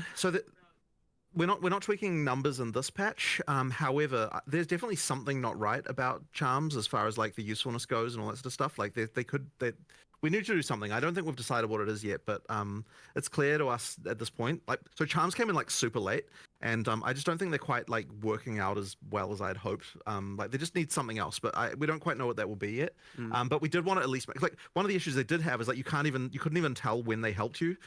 So that certainly wasn't helping the case for them. So we can at least fix that. But yeah, there probably does need to be more stuff done with them, I think. I think it comes down a little bit to like how much the ailments matter against the player, and you know, that's sort of something that There's a few other ones. Like there's the one that's like unaffected. You know, the next time you get slows, protect you from slows, and honestly, a lot of the debuffs applied by monsters haven't been correctly classified as slows. And so it doesn't even work against them, and like there's a little bit of things like that where I wasn't it's aware like, of that one. yeah, it's just kind of a bit bad. But yeah, there's a balance there of like, okay, most people have one slot, and then you got these mandatory mods to get more. But I don't think you get enough charm slots. Just like I feel like you barely find belts with the extra slots, to be honest. I agree. I mean, we really just didn't finish. I mean, we increased the weightings. We've had patched that in since release. Yes. Oh, okay. Can't remember what patch it was in, but honestly, we're not all the way there yet, for sure. It's one of those things where it's not like ruining experience for players. At least it's like, you know, just an underwhelming thing that needs some love, for sure. So it's not exactly number in the top 10 of the hit list, but like without a doubt, I would expect to see improvements around there in the future. Following up on the charms there, any thoughts regarding adding more charm slots for uniques? 'Cause it feels really hindering to equip a unique when it comes to the topic of charms. So this is the whole like, if you have a unique belt, you only have one always. Yeah, you know, that's not a bad idea. I also just want to add more slots outside of unique, so more on the tree and other ways to get them as well. Sure. So you don't necessarily have to, because like there's nothing. I think at the time we had it that like you couldn't have more than 3. Like internally it was implemented that way, and now it's like you could have 50 slots, plus 1 slots, but you'd only have 3, obviously. So we can give away a lot more +1 now, and plus whatever we want all over the place. But yeah, I mean that is a way, yes, that some unique should have it, and probably more on the tree, more in other ways. I have to have a look at it, but yeah, there's probably no harm in it now, at least. All right. We're gonna move over to another topic, which is you know, speaking of belts and trading the unique belts, for example. State of crafting and future plans is also involved. So I'm going to start with crafting and future plans you have there, and then we're going to talk about trade. So the current state of crafting is very different from POE1. The perception, again, to go back on that in POE2, is that you're not actually crafting unless it's rog-pog crafting. You're actually just pulling the arm on the vendor machine, on the gambling machines. So what's the state there and future plans? I don't know that there's a huge amount we can say about this right now, unless you've got any particular thoughts that you think can go into. I mean, like Well, one there's thing, just- of course, is that POE2 just has less crafting systems than POE1, just due to the fact that we add these typically with leagues and so on. So there's just less going on, which means that if you're like a POE1 player, then you know you're going to see less complexity there, for sure. But I don't think that's exactly what you're getting at, right? Like I guess there's some theory. I mean, effectively what you're saying is people want more determinism, right? Which is like a continuous, endless thing that like people. There's a fine line there, and we're on the certainly more on the slot machine side of that line, like without a doubt, obviously, right? And there's more we need to do, I would say, to get towards that line. But that's our line that we determine. Not that I know how to describe that, because there's plenty of people who are just going to be like make everything fully deterministic all the way. I mean, before we released, we had for a while a system that involved like deconstructing mods and then putting specific mods on items and so on. And like we just kind of like no one like with a system like that, we were never able to get it to the point where both people who played the game were happy and like we could be happy as far as like what it would let you do. And that like there's still something along those lines we might be able to do one day to kind of work that out, but we just kind of haven't really hit it yet. The socketables were kind of supposed to be the thing that was you had full control over, that's like determinism, and so that like which has a lot of room to expand over time. Sure. like, So there's a more stuff you lot. can do there. But I guess because people see that as supplementary, they don't even necessarily Yeah. see it as part of the crafting system, which is kind of interesting.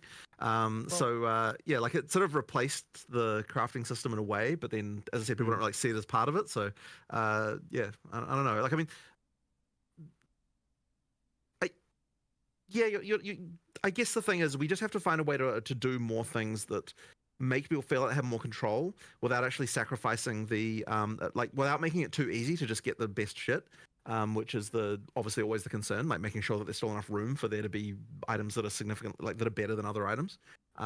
So I mean, yeah, that's kind of where we're at, I suppose. The other thing, of course, being it is important that to make sure as we add more of this determinism or get towards that line, that we don't then just immediately devalue all item drops on the ground, right? Because that creates a different problem when now all of a sudden you don't really care about what you're finding, or you're only caring about normal items you're finding, or you create a different problem by doing that for sure. And there is an argument certainly by people internally that POE1 got to the point of that being a problem, where you no longer cared so much about what was on the ground because crafting would always get you something better.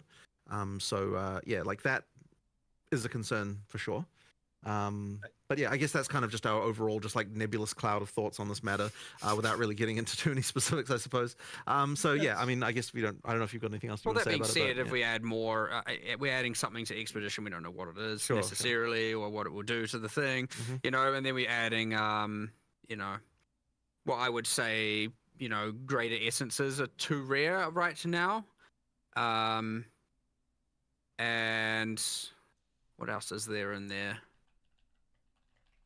I guess like there's certainly room to expand on the Omen system to do more there.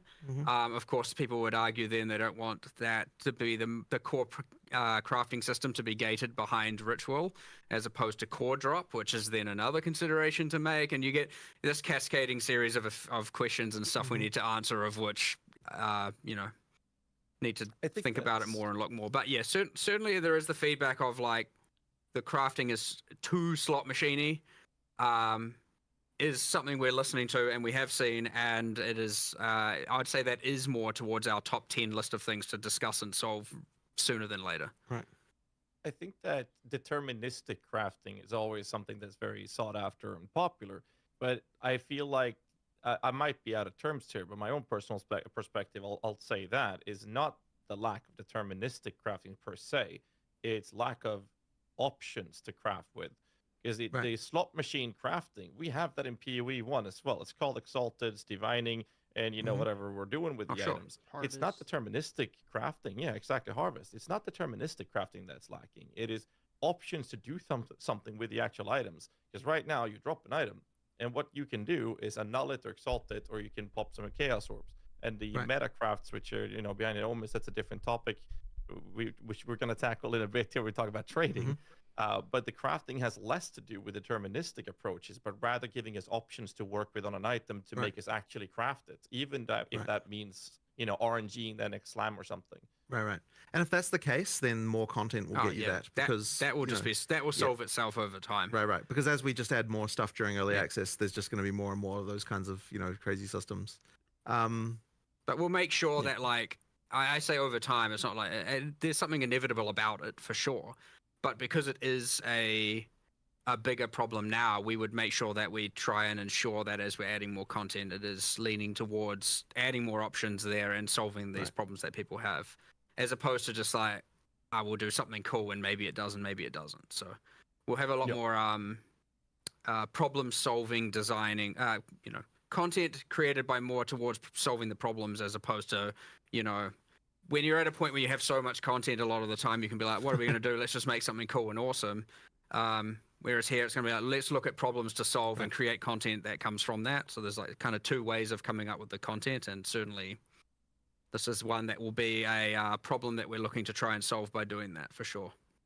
That's fair. I'm not going to go too deep into it, but following up to the state of trading, I mean, obviously we have trading being in its state that it is, but there's the volatility problem of the market's economy being player-based. For now, we have a golden standard of trading divine orbs, which quite literally holds close to zero value in terms of actual player usage outside of a handful of specific unique items. and is representative of trade power in the community. And since there is no natural divine orb sink, which exalted orbs have, for example, they just continue going up, and the inflation is just rampant at this point. So, I would have thought that if there was no divine orb sink, then the value of divines would go down rather than up. Like, presumably, if the value of divines is going up in other currency, then it's the other currency that there's too much of rather than the divines. Yeah, so what I'm saying is, like, they become the golden standard, and since no one's using them, we get a higher quantity of them.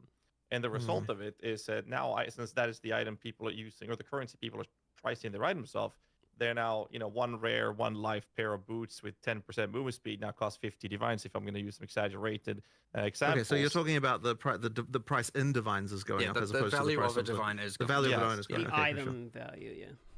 Yeah, sure. Well, I mean, there's nothing I can kind of initially go into with this other than just that, like, yeah, we just have to look at this and work out what we're going to use to sync these things more. The intention with divines is that you'd sync them into making, like, if there's enough, like, things where you want to reroll mod values on, which, like, is uniques ideally, like, the implication of that is that there aren't the uniques that people are wanting to roll to get good values on, right? I mean, I'm assuming that's the reason. Some not enough. Yeah. Well, Maybe I mean, we don't have enough unique items. For sure. We don't. We need a lot more. We which do, is another goal we have, of course. But I mean, so yes, there's not enough uniques, let alone enough uniques to be using divine orbs for and of course, the thing in POE1 where things were priced and that currency can help, but we don't have anything quite like that, I suppose. I mean, look, if that's a problem, we'll just like find a way to sync them, I suppose. But ideally, if everything's working correctly, they'd be syncing themselves due to the fact that there's enough things you want to reroll values on, and like uniques that you want to reroll values on. I'm actually curious to know whether people are even really bothering with that. Like, are people actually bothering to reroll unique values? I guess some, but not many. Right, not many. Not many. Astromentis. Yeah, those are like the two main ones, I think. Like, no one's gonna pop a divine orb on Avengers Gamble, so it's like that's literally gambling. But like in POE1, we have the option of metacrafting being a currency sync for divine orbs. Former exalted. So it creates this natural flow, but also provides this crafting method for people to actually kind of help the state of crafting that people are looking for. Right now, they're omens, and because of this type of inflation happening, they are so far away from most players that, like, even players that plays a lot, I haven't bothered myself. I played a lot with a subathon and everything. Like, I haven't touched an omen because they're too pricey to use. Like, it's a very select few players that even engages with them because of how priced they are, and that just separates a lot of crafting from even a larger player base. One other point of this is it might tie into a previous discussion we had about Magic Find influencing the economy in relation to currency drops being upgraded. So I know that's one portion we talked about you're going to look at previously too. So I think these two probably tie in together here. I don't know that I've got anything particularly like smart to say about this right now, honestly. Though that would be the we issue. are at least making omens more common, so hopefully yes, but I mean to some degree. But I think we then also need more uniques and a lot more uniques, obviously, and a lot more uniques that would have divine sinks. And then I suspect the answer also is additional sinks of currency. Because I mean, I suspect it's a bit of everything here. Okay. So we'll move on here. We have a significant amount of questions left. So I'm gonna try to speed up the cadence of these a little bit here as we're about maybe halfway through, but well over halfway through the interview. So we're gonna talk a little bit about state of in-game and state of league mechanics here. So I'm specifically going to go into league mechanics first here. So some league mechanics, essences, strongbox, to name a few, feel a little bit like noob traps. So I was kind of hoping to hear where your guys' thoughts are in relation to some of the underutilized ones. We talked about Expedition already, so you don't necessarily have to go into it, as well as the state of Breach. Is Breach feels notably like the one people are enjoying the most? Do you feel like that one's overtuned? And the other one, I mean, I don't know anyone who actually does strong boxes, so where do you want those and essences in particular, especially when it comes to how often essences are not really rolling greater essences? Like, you don't really see greater essences very often. I actually saw more in the campaign than I have in any of my in-game maps. So I'm curious about kind of league mechanics as it ties into in-game in particular. Yeah, I mean, look, we just need to do a lot of balance here, and that's really all it is. And that once again just comes down to the relative lack of testing that in-game had before launch compared to other content. So yeah, there's just a lot of balance to do here. It was meant to be more that essences, strong boxes, and like precursor artifacts are like the things you find that you can't anticipate coming. I understand you can spec into them, that is a thing, but it's meant to be more like a thing you find that you don't know is coming, whereas the I know we refer to them all as leagues, but like let's say the ritual expedition, etc., the ones you know are coming and that you're investing into. So you have these two categories where you have the ones you are adding and investing into, and then you have the other ones that are meant to be more exciting random finds. And it's safe to say, obviously, you know, there are so many essences that finding non-greater essences isn't giving you that dopamine, especially in in-game. And finding a strong box is like anti-dopamine right now, because it just makes you feel bad, because you're like, oh, either this, and you just want to run away. So, look, it's safe to say that those failed at achieving that goal, hence why we have to make some improvements to them for sure. But I want to make sure that there's those two layers of things, where one's the things, stuff you predict is coming, you can see the icons, you can apply them with the, you know, there's the base types of the precursor tablets to apply, and then you have the things where it's like, I hope I find an essence, because it's like, I hope I get the good one that's worth, you know, way too many of those divine orbs. So yeah, having both layers is important. So yeah, and we'll continue to add ones at that upper level that get a tablet, and then we'll continue to add ones that are more at that random find excitement in the map that you don't know is coming. Because you don't want to put it all on one layer where you know everything that's coming necessarily, because then nothing is exciting. And you can do exciting within that to some degree, but not always. I mean, really it all is to say that like there are some of these that just aren't as good as the others, and we just have to improve them. But what I will say is that the breach monster density is probably a little on the high side. Like, it's actually to the point, by the way, where like we get a bunch of error messages in the logs for failing to spawn monsters in breach, because they're packed so tightly together that they don't even spawn anymore. So there's actually like there's an issue there that we have to do something like about. Hundreds. Yeah. Like so actual hundreds of error logs of just like cannot fail to place monster due to lack of space. Yeah. So yeah, like that there was a joke if we could release breach monster reduce breach monster density by 20%, and the players wouldn't even see it, because it would just result in less error messages for us. So, you know, like there are actually some stuff that needs to be sorted out there. But we don't want, like, okay, what I don't want is people to feel like, 어쩔 수 we're just like 없어요. nerfing that into the ground. 쟤들이 플레이어가 아니잖아요. But, some of the other league mechanics just need some addressing to make 적으로 it, 접근할 수밖에 없지. better, and yeah, they just need to be better. And yeah, it'll all just come down to us like experiencing them and seeing if they suck, we'll improve them. 불만하고 문제점들은 다 인지는 하고 있는데 이거를 자기들 인력도 부족하고 검증도 해야 되고 조사도 일단 하려 그러면 조사부터 해야 되는데 그거부터 시간이 너무 오래 걸린다는 거지.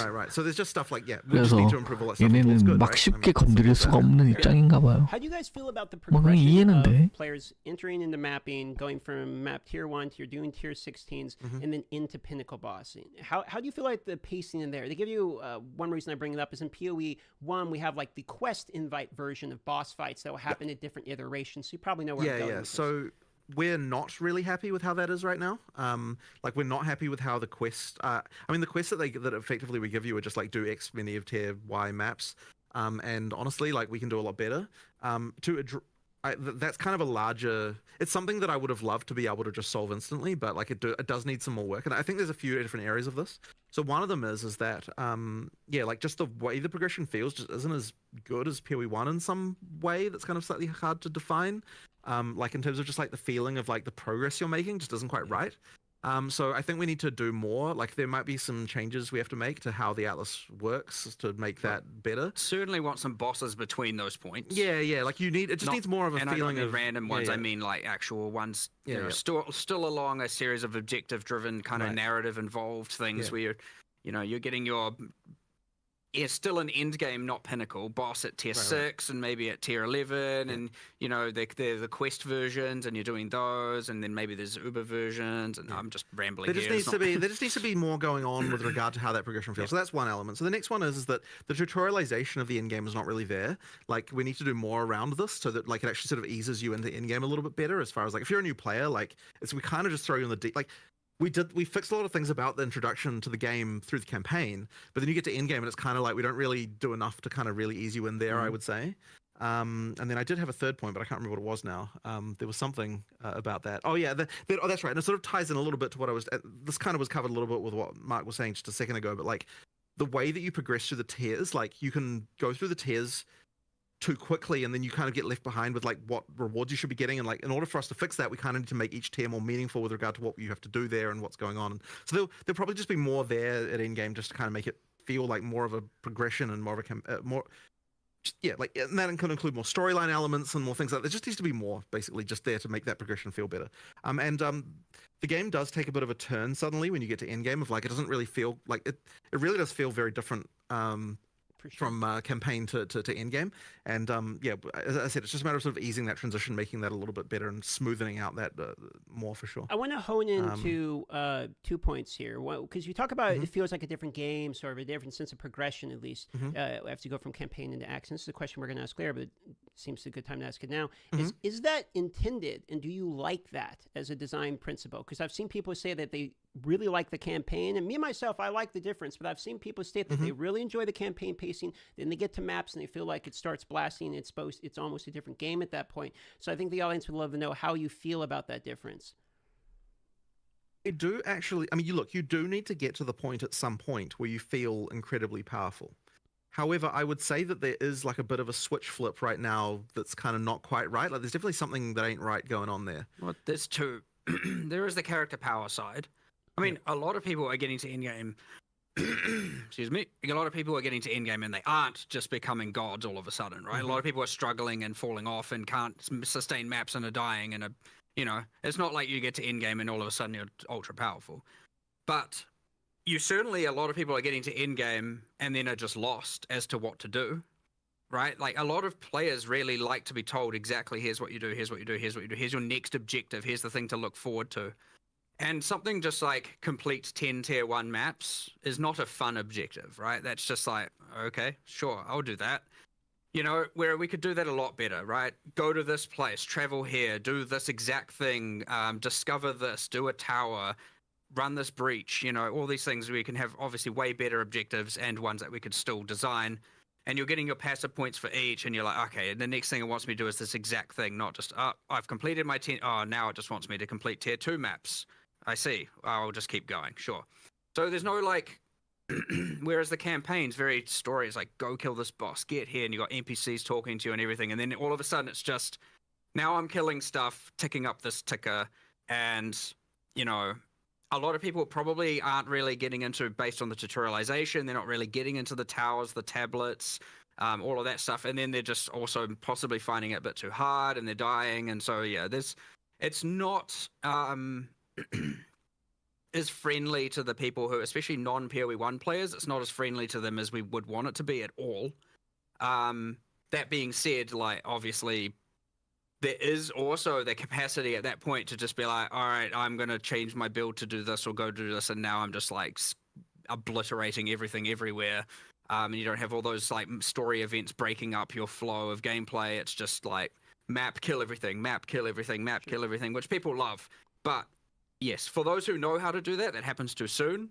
And for those who don't know how to do it, they're like getting stuck in a hole and finding themselves very lost. So yeah, 2 sets of improvements. The people that are going to obliterate everything, they're going to have their fun no matter what. They'll get there a bit later, sure, if that's how you want to think about it. But it's way more important to not just have that like very much narrative-driven change in pace where all of a sudden it's just like, and it's gone. And now you're just doing, kind of random stuff. What am I supposed to do next kind of thing? And yeah. So yeah, there's a lot going wrong there. More content would do it, more time on it, more quests, more, But again, POE1 had a lot of this stuff, and it had so many different axes. If you didn't like one thing, you could do another. If you didn't like that, you could do another, and you could do certain things earlier or later. And we just need to get to that point where there's just more better, without overcomplicating everything. So my last follow-up to this in-game topic, and I'll send over the guys who to continue the conversation elsewhere. So you mentioned that there's a little bit of a separation from what I'm hearing about people like know how the blast, like they're going to go anyway, right? They're going to crush through and destroy it. Then you have the people that are like kind of learning the game, getting into the game that might like get stuck and lost. How do you feel about the, one pour though? Then now that the game has been out of the wild, does the one pour though feel like it's widening that gap and punishing players who maybe are learning the game too much?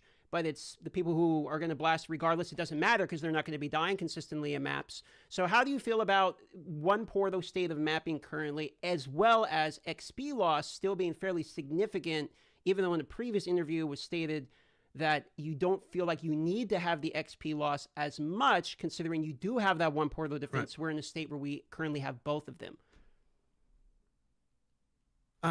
So first of all, we did discuss quite a lot about whether or not we want to go back on one portal or not, and I think that it comes down to the fact that I think that it just would really not feel the same if like the whole death actually mattering thing. I think is actually important. Like I think we sort of decided, like, because we discussed because we were talking about the pinnacle boss thing. Obviously, the discussion came up of like, okay, should we just be allowing 6 portals everywhere? Should we be allowing checkpoints everywhere? And I think we ultimately decided like we really don't want to go that way if possible. So we're gonna try like that, and that's kind of where we came to like, well, first we'll try with this pinnacle stuff. We'll like make sure that that's like something, because that's actually something we've got like true economic value that you need to actually preserve. And so it matters a lot more, and like the amount of time it takes you to get there and everything that matters. But I think if like then to me, I feel like to be a game, you have to have some level of failure being possible, and the 6 portal thing, like it really just does. To me, it just never really led to a situation where you felt like you really could fail in the same way. So yeah, I'm not really a fan. I much prefer the whole like one death thing. As for XP penalty, part of the thinking around that is that like it's kind of keeping you in the place where you're supposed to be, as far as like, if you're dying all the time, then you're probably not ready to keep going up the power curve. But I mean, maybe that's like the wrong way to look at it. I'm not sure. I don't know if you've got any different thoughts about this. If you're dying, right now there's too many penalty axes. So if you are dying all the time, you're not going to get maps, and thus you're not going to go anywhere. And you also it's kind of like an add insult to injury. You're also now just not leveling. So but you do have to have it. So I agree. I think there's a few axes, and I think they're just a bit too severe when all combined together. Combined with, I also think that the very start of maps is just too difficult. Like, I think we should ease into that a little bit. So bring that down a bit and then ramp the difficulty up. Well, I mean, we could hit the same spot, but I think it's just a little bit, and I think that's mostly due to the number of rare monsters and the obviously monster combinations. Because you can kind of avoid bosses, and like I don't mind. I think that's a little bit of a different situation, but you get all these monsters you haven't seen in ages, and they all combine together, and so you have to kind of like, generally when you go into those areas, you learn what the monsters are doing and how they're combining, and then you maybe die once or twice if you're not, ultra powerful. And then you get into maps and you're immediately sprung on like heaps of different monster permutations, and they're doing things, and you're getting killed all the time, and there's a lot to learn. You do the next map and you're like, well, I can't take the learnings of that previous map and apply it to this next map because it's a whole different set of monsters. So there's nothing to really take from one map to another, aside from just like maybe playing a bit more carefully, or like, not being so overzealous and whatnot. So it's just a little bit difficult there, and I suspect we need to bring down the difficulty a little bit and ease people into it a bit more. But I need to think about it certainly a lot more, and actually get a little bit more analytics on it as well, and actually see what the actual problems are. And again, I read a lot more feedback, honestly. Sure. It would be nice if there was a way to deal with the fact that, so I mean, like, okay, the penalty for not clearing a map, 물알수 안녕하세요. we remove the extra content from the map. It would be nice if you could just spend another map and still be able to do that content. But unfortunately, that isn't possible. Like, so for example, if you failed on the boss, then you just spend another map and then you can fight the boss again and do that whole thing, right? Like, that would be nice if that was the case. But unfortunately, we can't do that because it would open up too many economic abuse things where, like, you fail the map intentionally because you want to farm the items to the rest of the area. So it's very difficult for us to come up with a solution. Like, because I really would prefer that, honestly. It'd be nice if we were able to come up with a solution that would allow you to redo content by spending an extra map without having to like have all the problems that being able to rerun a single map would actually cause. So yeah, like I sort of wish I could come up with a thing for that. I personally want to keep the one portal and adjust the other axes and see how that plays out. before compromising on the one portal. But yeah, it's a bit tricky. It certainly is the case. We have discussed this so many times. Like it's come up, and before we released it, it's like people are going to definitely complain about this, and we're like, we know, and we haven't found the solution. It's a common question. Had to ask. Yeah, I understand. Fair enough. Yeah. So now there's a lot more people. Well, now there's a lot more feedback and a lot more people. It's much easier for us to get the specifics on how we could get it right. Like for sure. Not to say it's now trivial to do. It's still hard. But there's a lot more information there for us to be able to, take less of a shot in the dark, so to speak. So I would expect some changes. We'll have to wait and see. So we're cutting it a little bit tighter because we have a lot of questions. So I'm going to try to speed run as much as we can because there is a section that I care very much about. It's minions. So let's get there, okay? Let's just dive into it. We're going to talk about ailments, damage with time effects. We're talking about ignite. We're talking about dots like poison, for example. So the question is, what's your feelings around it on a hit, as it scales on hit, opposed to its dot scaling, which we have a bit different scaling in POE1, because now it's based off the actual hit you're doing, which was taken away from POE1. So what's the reasoning behind this, and what's your thoughts on it? Know that one? Well, I can't remember the history of POE1 too much, but I understand the difference. I mean, I personally prefer that the heavier the hit, the more the dot. The issue we run into is, of course, then you just get... It's either balanced around the extremely hard heavy hitters and everything else can't really scale them currently. And then you get into the thing, or you go down the POE1 route where a bunch of skills have ailment penalties and a bunch of them don't, and that more normalizes it so you can play any skill to do the dots. I would say I prefer the asymmetry where it's like, here are the skills that are generally better. The problem is, I'd say that's, again, I mentioned the bleed Hammer of the Gods thing earlier, where it's just now the bleed one-shots the monster, and, you get into that kind of situation. So there's a whole bunch of balance here to get right, but I don't want it to just be like, well, implicitly, I don't want it to be like you can play any build and bleed. You should have to have some combinations, and there's more mechanics and more things we need to add, or more unique items and all of that stuff. Specifically, it's tricky because generally speaking, when we're doing first pass balance things, I really like to avoid... I like the bumpiness where we've got like different skills being better at different things. And I really don't like it when we end up in a situation like, for example, in you've got the whole like damage effectiveness on spells in POE1, and it's like, this is a thing you do to solve a balance problem. Like, this is unrelated to ailments, but like I'm saying, it's just another example of one of those things where you like, oh, I've got this problem where these skills are sort of all out of line with each other, and so we have to do this like sledgehammer to it. We're like, okay, we're going to go and we're going to normalize everything. And I kind of hate that type of thing, and I really try to avoid it wherever we can. And it's kind of one of those annoying things where as games get like, as you do more and more of this balance stuff, you kind of end up with more of these kind of normalization procedures that go on. And so it's nice if we can find ways to avoid it if we can. And that's kind of why I like to try and pitch everything. Like we started with in POE2 with a lot of things having like going back on a lot of those sort of normalization procedures we did from POE1. And ideally we would be able to find different solutions that don't involve having to do that. It's one of those things that I worry we might still having to do some of that stuff in order to fix problems. But ideally we can avoid it, and that's kind of why we went back on some of those normalization procedures for POE2. So one point, just real quick here about bleeding in particular, because you're talking about bleeding. Since you can't bleed on energy shield, bleeding style element builds are basically disabled against energy shield types of mobs. So feelings on that? Is that something that's just like, well, that's as intended? Can't bleed on energy shield. If you're running like unless you're breaking the energy shield, your hit's not going to apply bleed on energy shield, for instance. I thought that I don't think that's even true. I thought that the thing with bleed was it's supposed to bypass energy shield. It does, but you can only apply a bleed if the hit deals damage to the life pool. So if you're playing CI, you're essentially immune to poison, care, and bleed.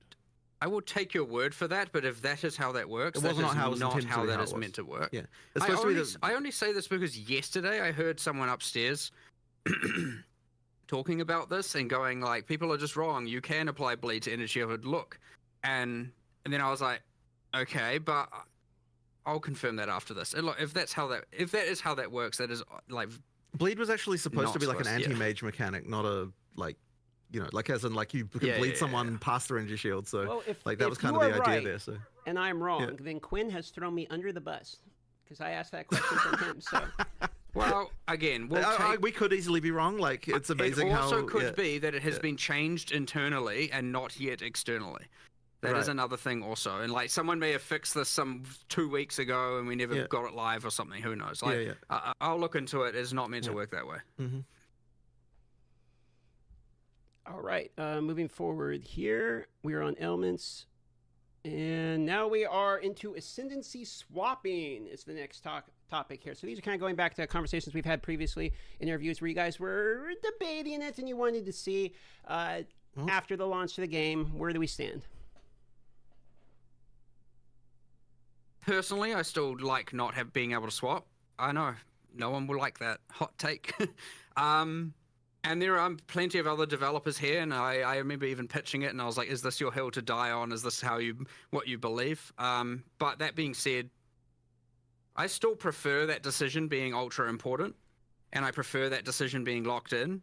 But it's one of those ones that's really hard to rationalize why it's better one way or the other. To be honest, like it wouldn't be that hard to actually convince me the otherwise, because it is not the hill I would die on. That's for damn sure. But so I don't know. It's like I have my preference. I don't know why I have my preference that way. I guess I just like more decisions, especially about characters, to be a bit more final. But that being said, we have respecking of everything else. I don't know. I don't really know where we're going to go with this one, aside from like, sure, we'll reevaluate it and we'll see. But at the end of the day, we have a lot of developers that feel very strongly.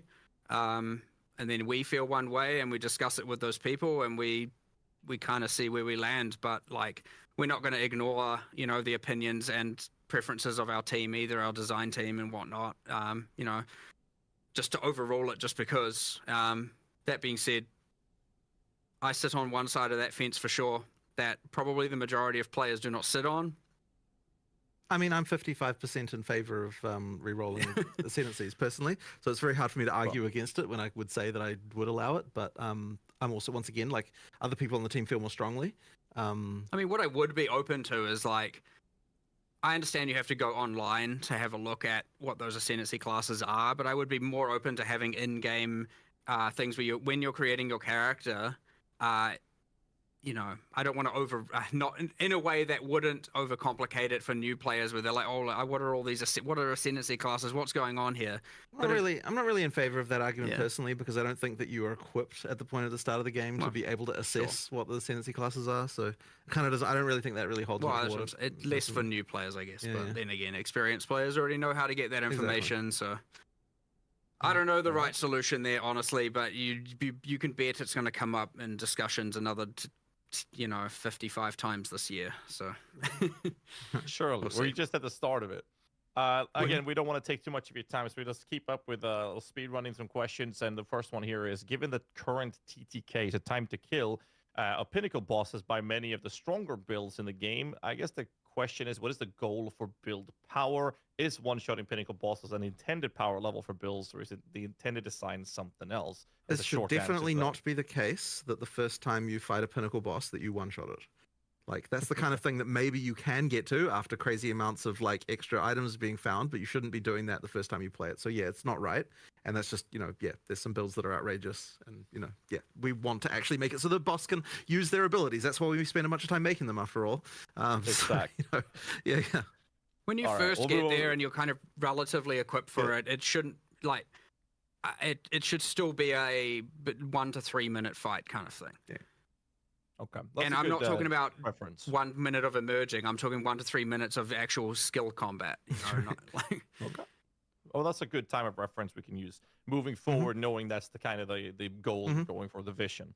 Next question is, given the difficulty of requirements to get the 7th and 8th ascendancy points, is this intended to be something that not all average players can acquire?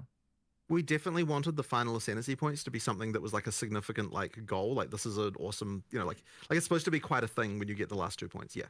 I mean, as for an average player versus not, that's kind of hard to answer. I mean, I don't know if the average player gets halfway through maps really. So it sort of depends on the definition, but we wanted it to be a big thing that you get. So, map clear conditions, talking about that for a moment.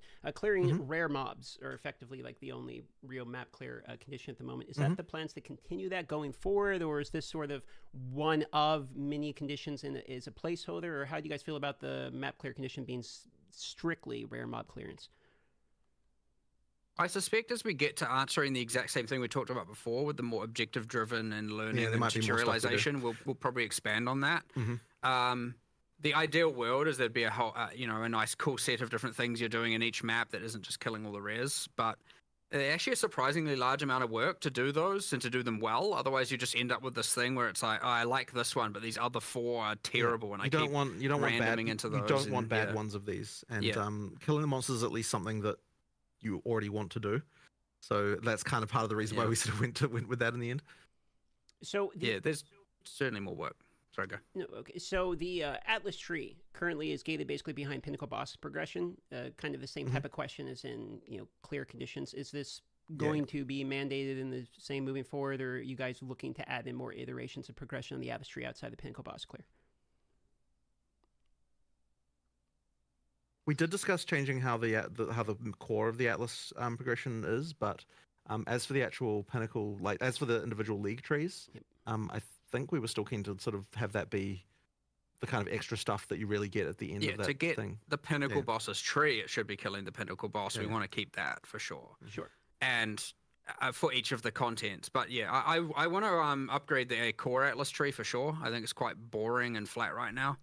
There's not a lot going on there. And part of that is to do with as we add more content, it will make it more interesting. But there's certainly a better job we can do of that. And how you acquire the points, again, getting away from that grind and getting into more like, all right, like do this 2 points, do this 2 points, do this 2 points, not grind this 2 points, grind this 2 points for the actual core tree.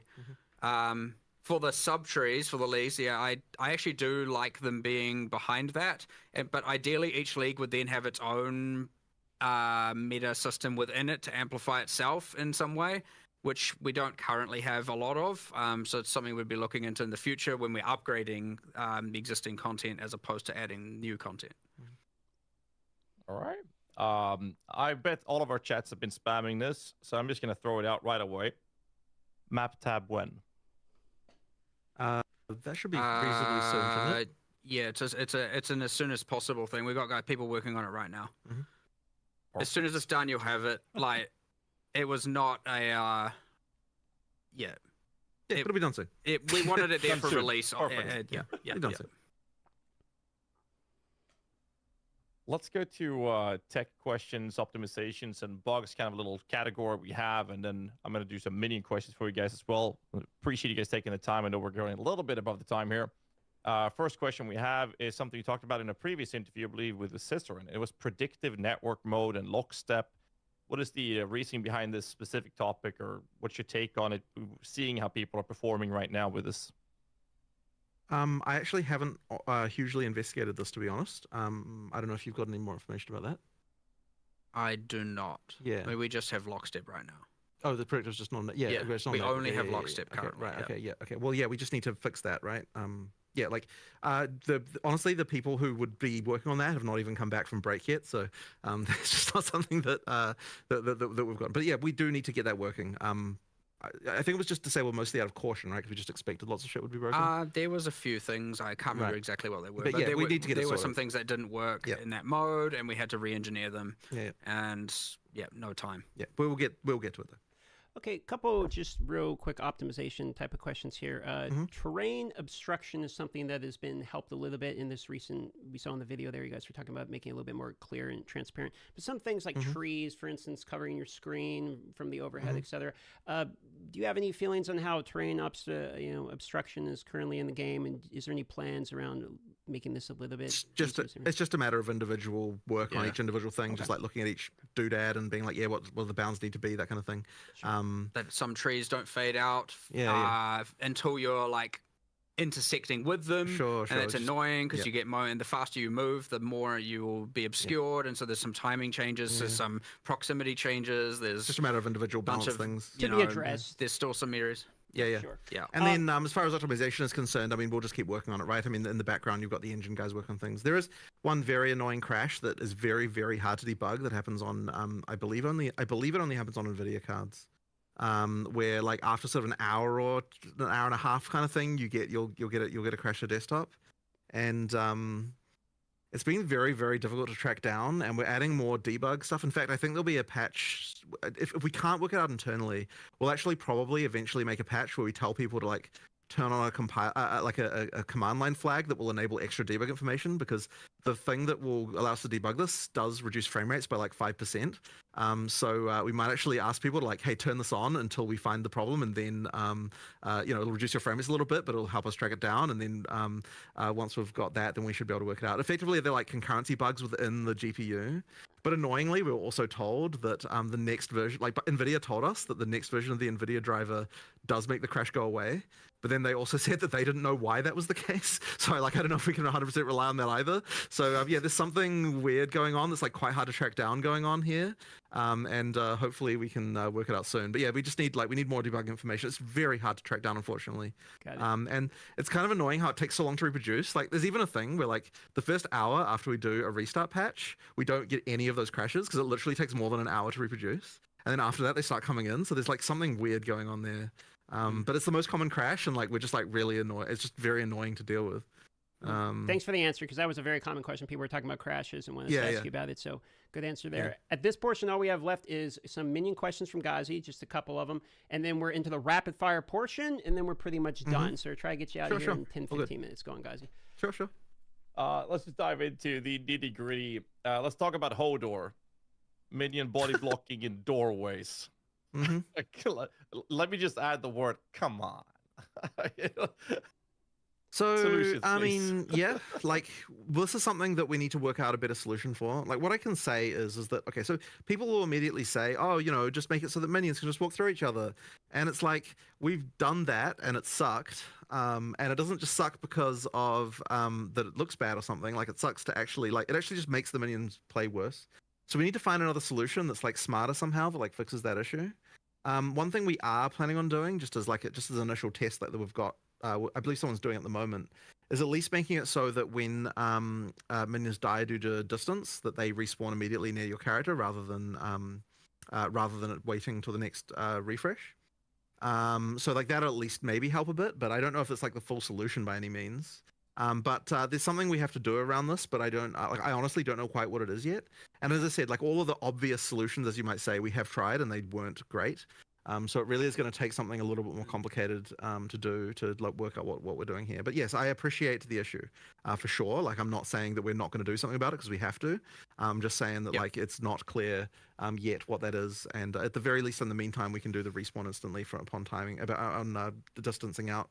Which will help a little bit maybe. But yeah, more needs to be done. It's one of the big problems people complain about. For sure.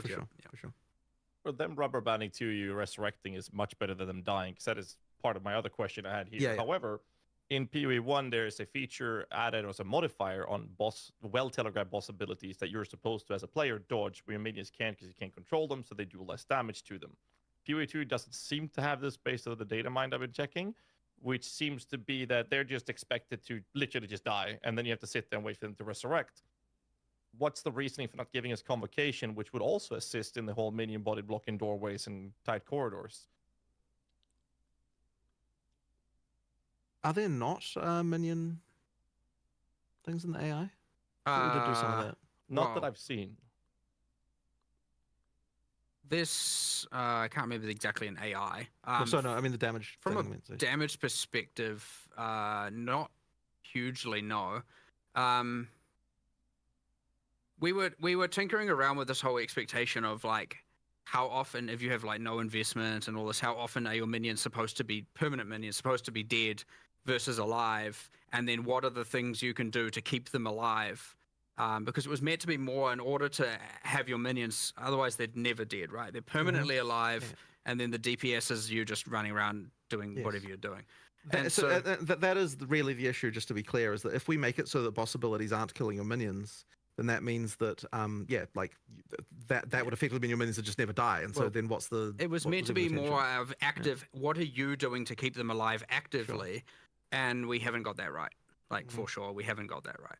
So like, I guess Bone Offering was meant to be one of those examples of like boss slams coming, and then, but also then you got a multi-thread, you got about how do I survive and how do I do this at the same time? So there's certainly something going wrong there where we haven't, and I believe there's probably still a lot of boss abilities that just haven't been tuned correctly with respect to, again, how often they're killing certain minions versus not. Because there will be things, I'm assuming, that are just completely unavoidable and they just wipe out your entire minion thing, and then it's like, well, what was I even supposed to do? So the problem is, as soon as you get into this build, the level of like detail that you have to do, where you not only have to, sure, there might be some system change, and it's easy to probably do a cop-out that's just like, whatever.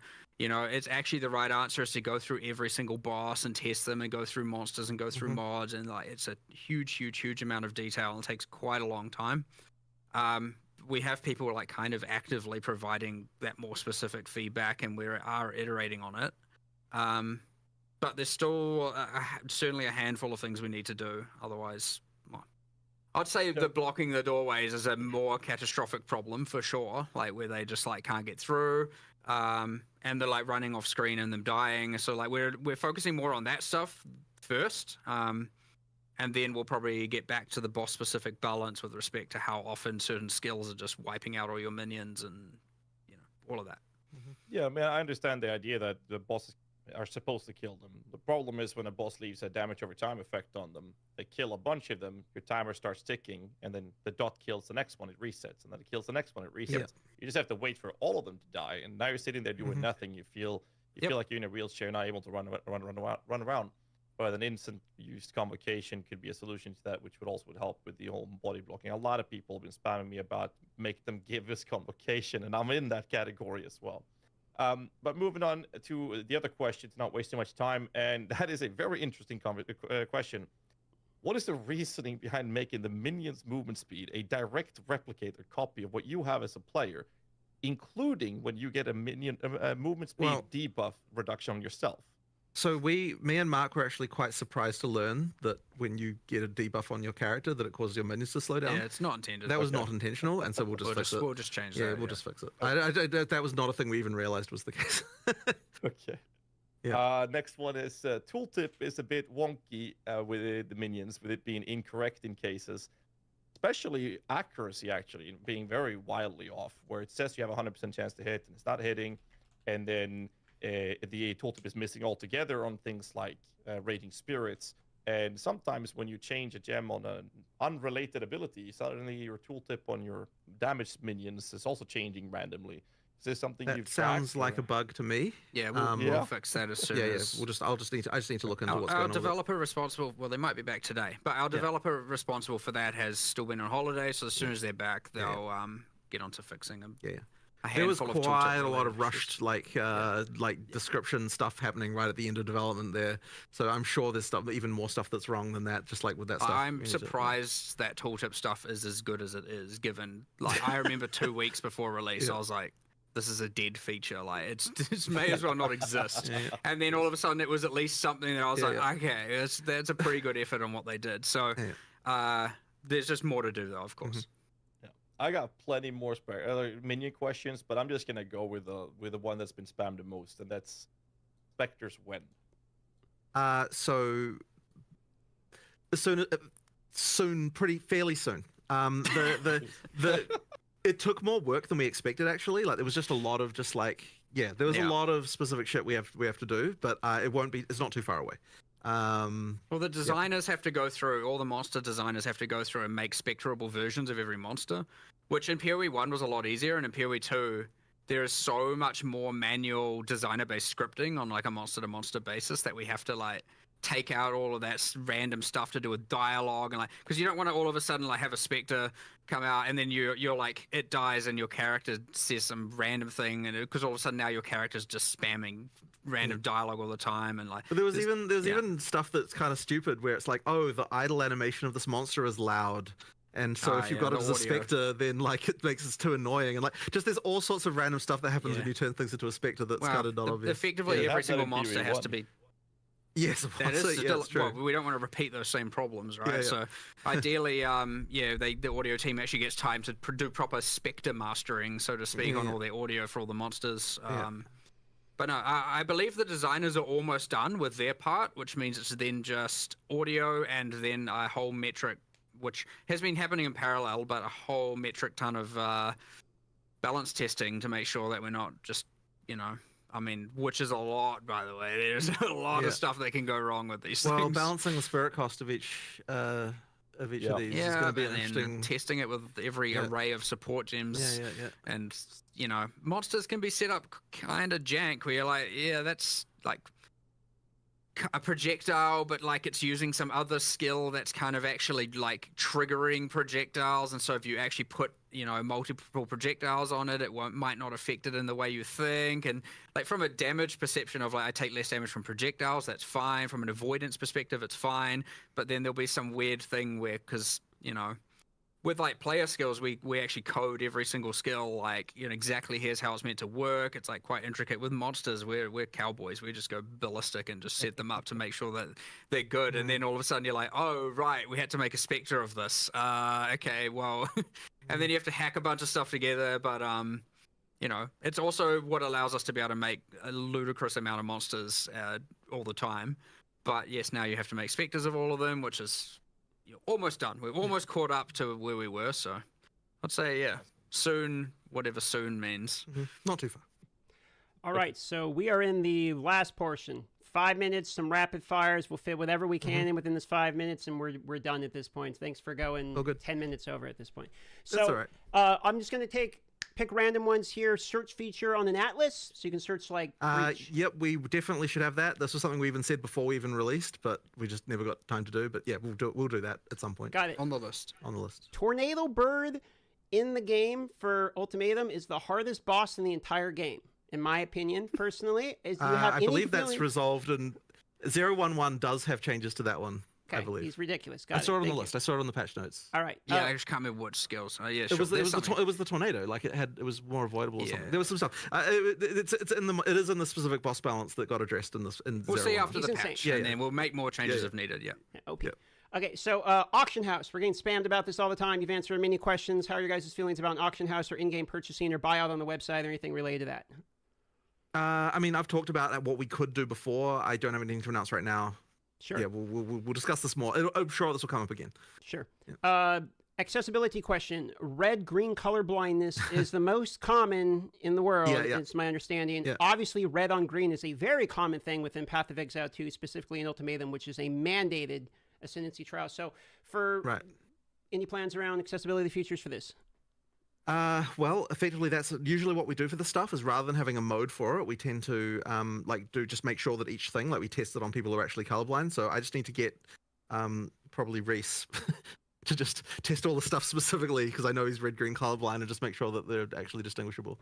I generally prefer rather than having modes for it to have people with that colorblindness highlighting the area. So Ultimatum, as you said, being bad gives us a target, and we'll start someone there. Yeah. Sure.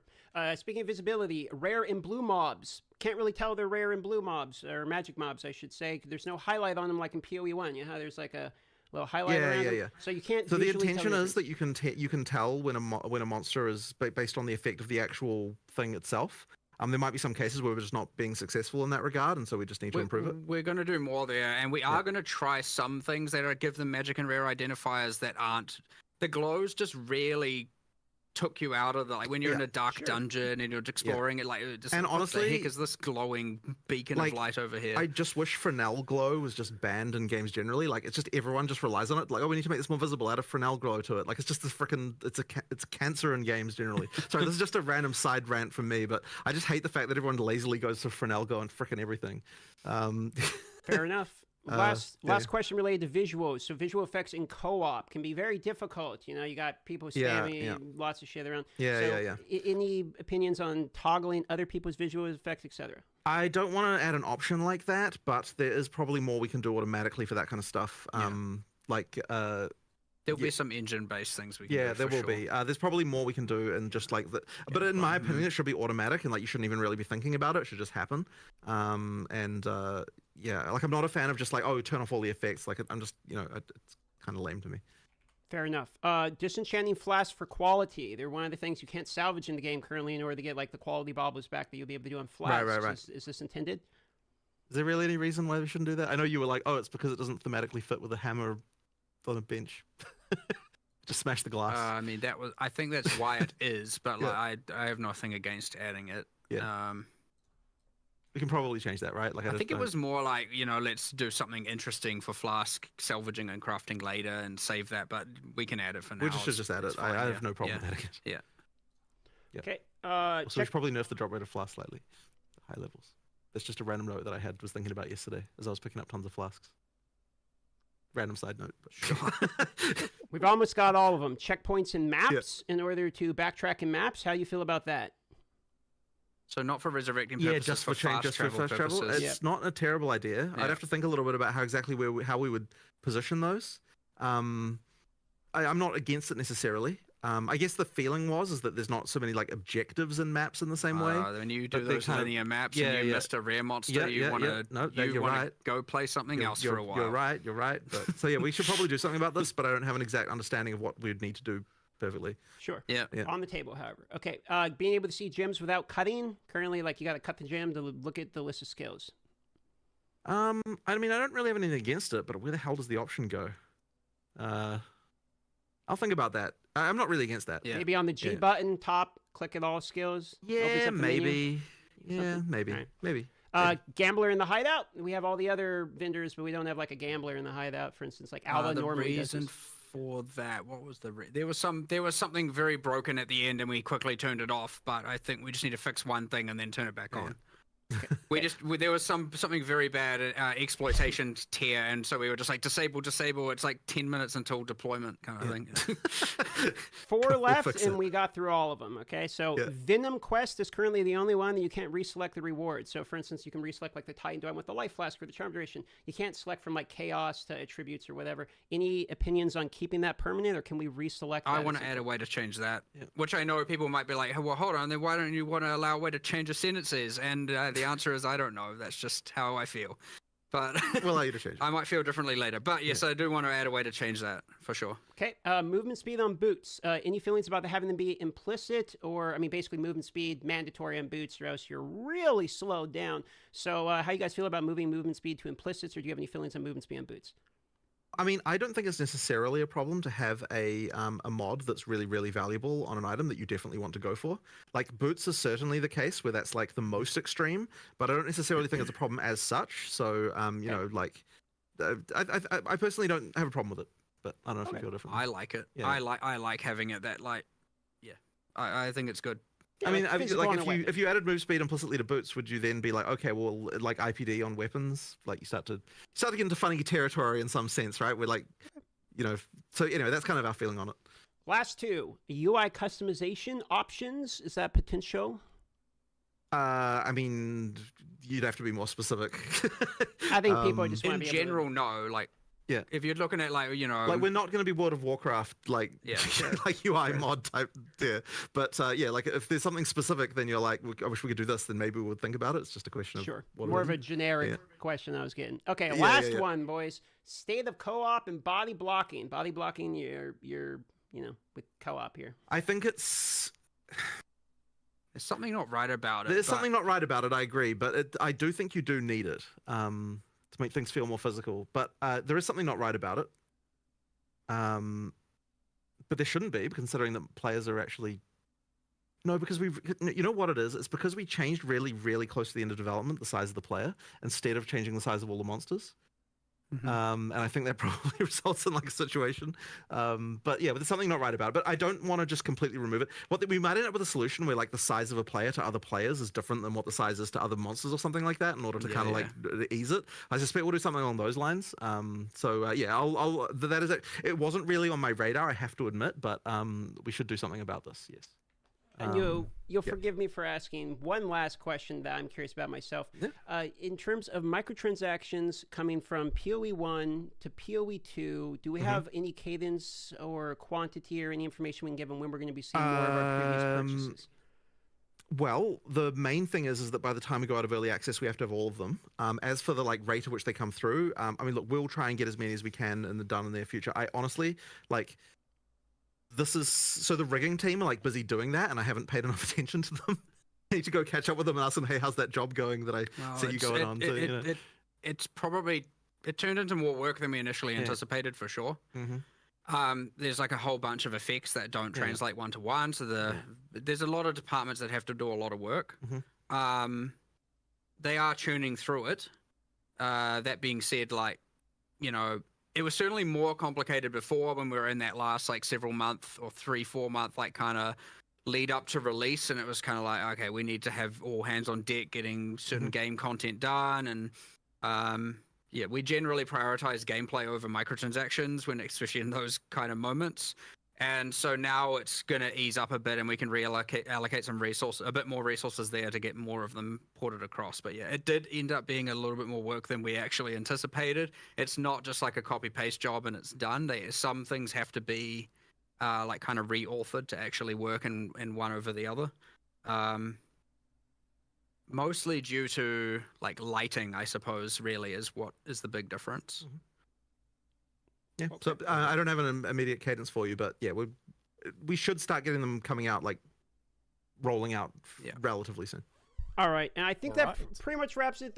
I mean, we're getting spammed about Path of Exile 1's 3.26, but unless you want to talk about, you know, bit of a long topic to get into at this point. Yeah. So I figured I'd just throw it out there, but that's good. it, guys. You want to wrap it up? All right, excellent. Let's just say thank you for coming. And, you know, it always happens. We say 1.5 hour.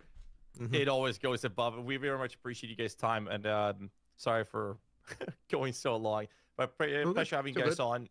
Hope you guys enjoyed it. And can't wait for the patch notes. And we'll see you guys very soon then. Awesome. Thank you very much. Thank you. See you later. I want to say thank you also. Appreciate the opportunity. Thanks for coming on the podcast. Sorry it was 20 minutes extra, but... Thanks for your time. No problem. We don't have a clock in here. You understand? You could have said it was the right amount of time, and we wouldn't know. Oh man, I missed my last. We don't know how long it's been. All right, thank you so much. All right. Thank you. Okay.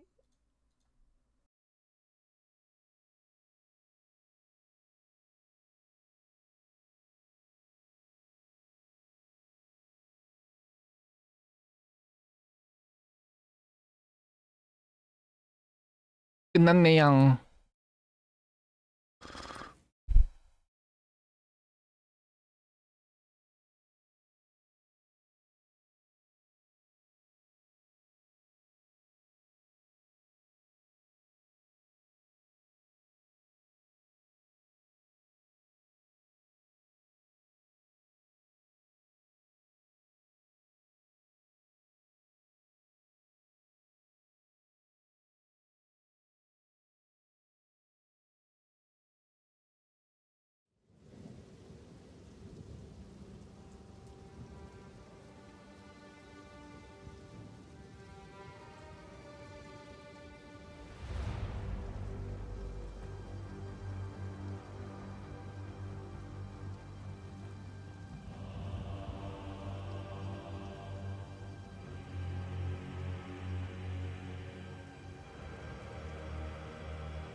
Hi, I'm Jonathan Rogers, Game Director on Path of Exile 2.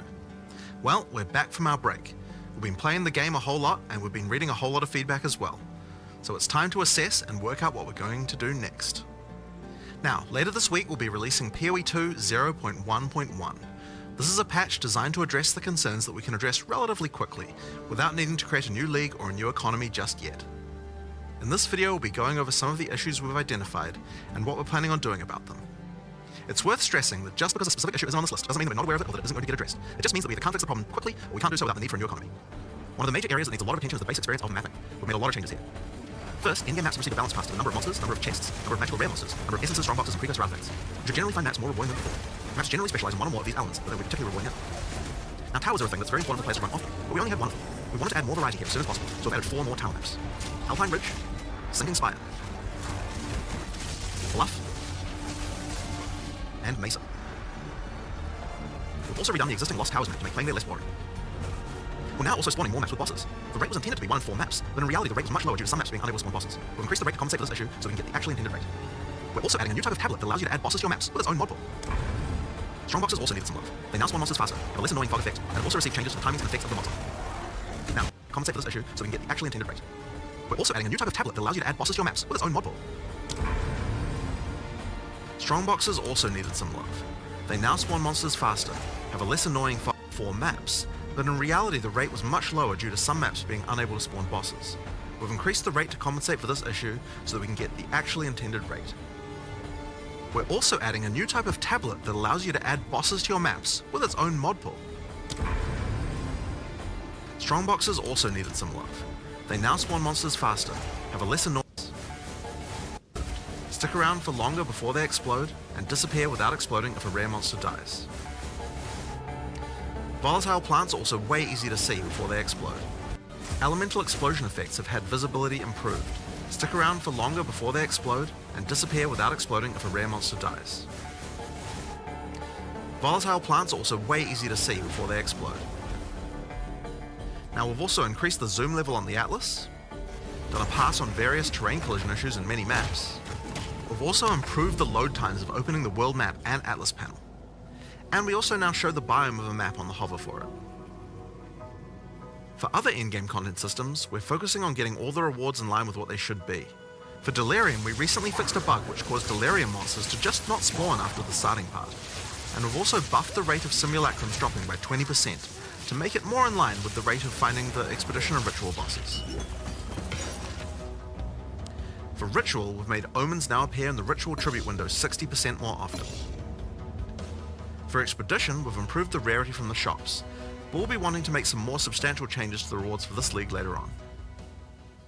Now, one of the major concerns that we're often seeing is that getting to play Pinnacle content just takes too long, and that when you do finally get there, you only get one attempt and don't get a chance to learn the boss.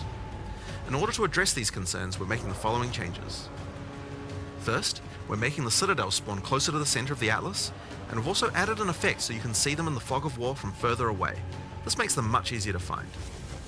To address the problem of only having one attempt, on the Arbiter of Ash you will now get up to 6 respawn attempts. Respawns can only be triggered by the person who put in the keys, and everyone in your party will be respawned at the same time. Leaving the map still forfeits your attempt, so you'll still need to fight the boss with the build you walked into the map with. Higher difficulties of the boss will lower the number of respawn attempts you get, but you should know the mechanics of the fight by then, right? Now, we'll also be adding respawns to other Pinnacle content as well over time. Another thing that players have noticed is that there are less keys from Faradin Citadels on the market, and thought that it was because the Citadel spawns less often. It turns out though that this is just because the boss kills players more often than the others. We've made a few changes to that boss to bring it in line with the other bosses.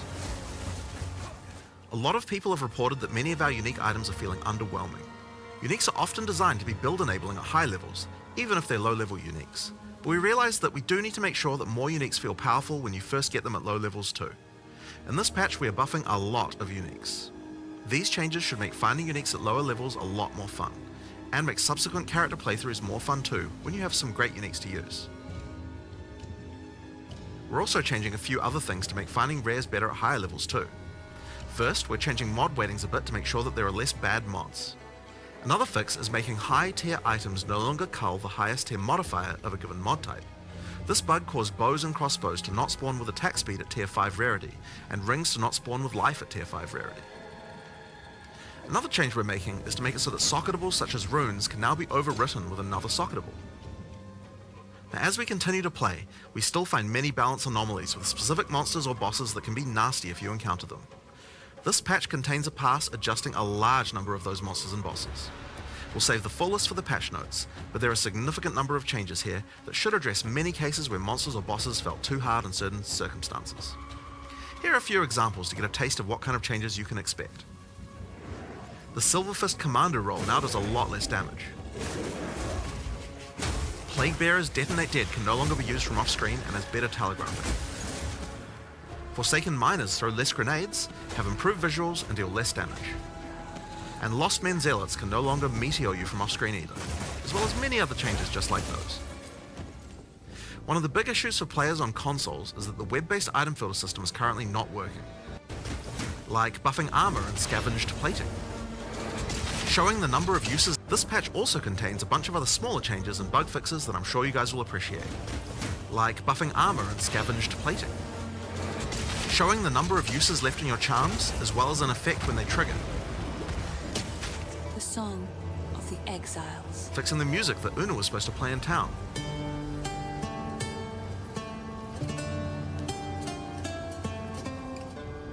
And plenty of other little fixes and improvements throughout the game.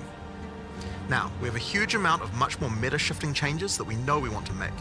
And one of the best things about having the game in early access with the endgame is that we now have a much better idea of where we want character power to be and what the balance of bosses and monsters should be relative to that. But those types of changes are going to have to wait until we are ready to make a new league with a new economy for people to play in. That's still a little while away yet, but in the meantime we'll be continuing to identify things that are causing frustration and try and address them. I want to thank you guys for playing and hope to be doing more of these in the future. Later.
Speak.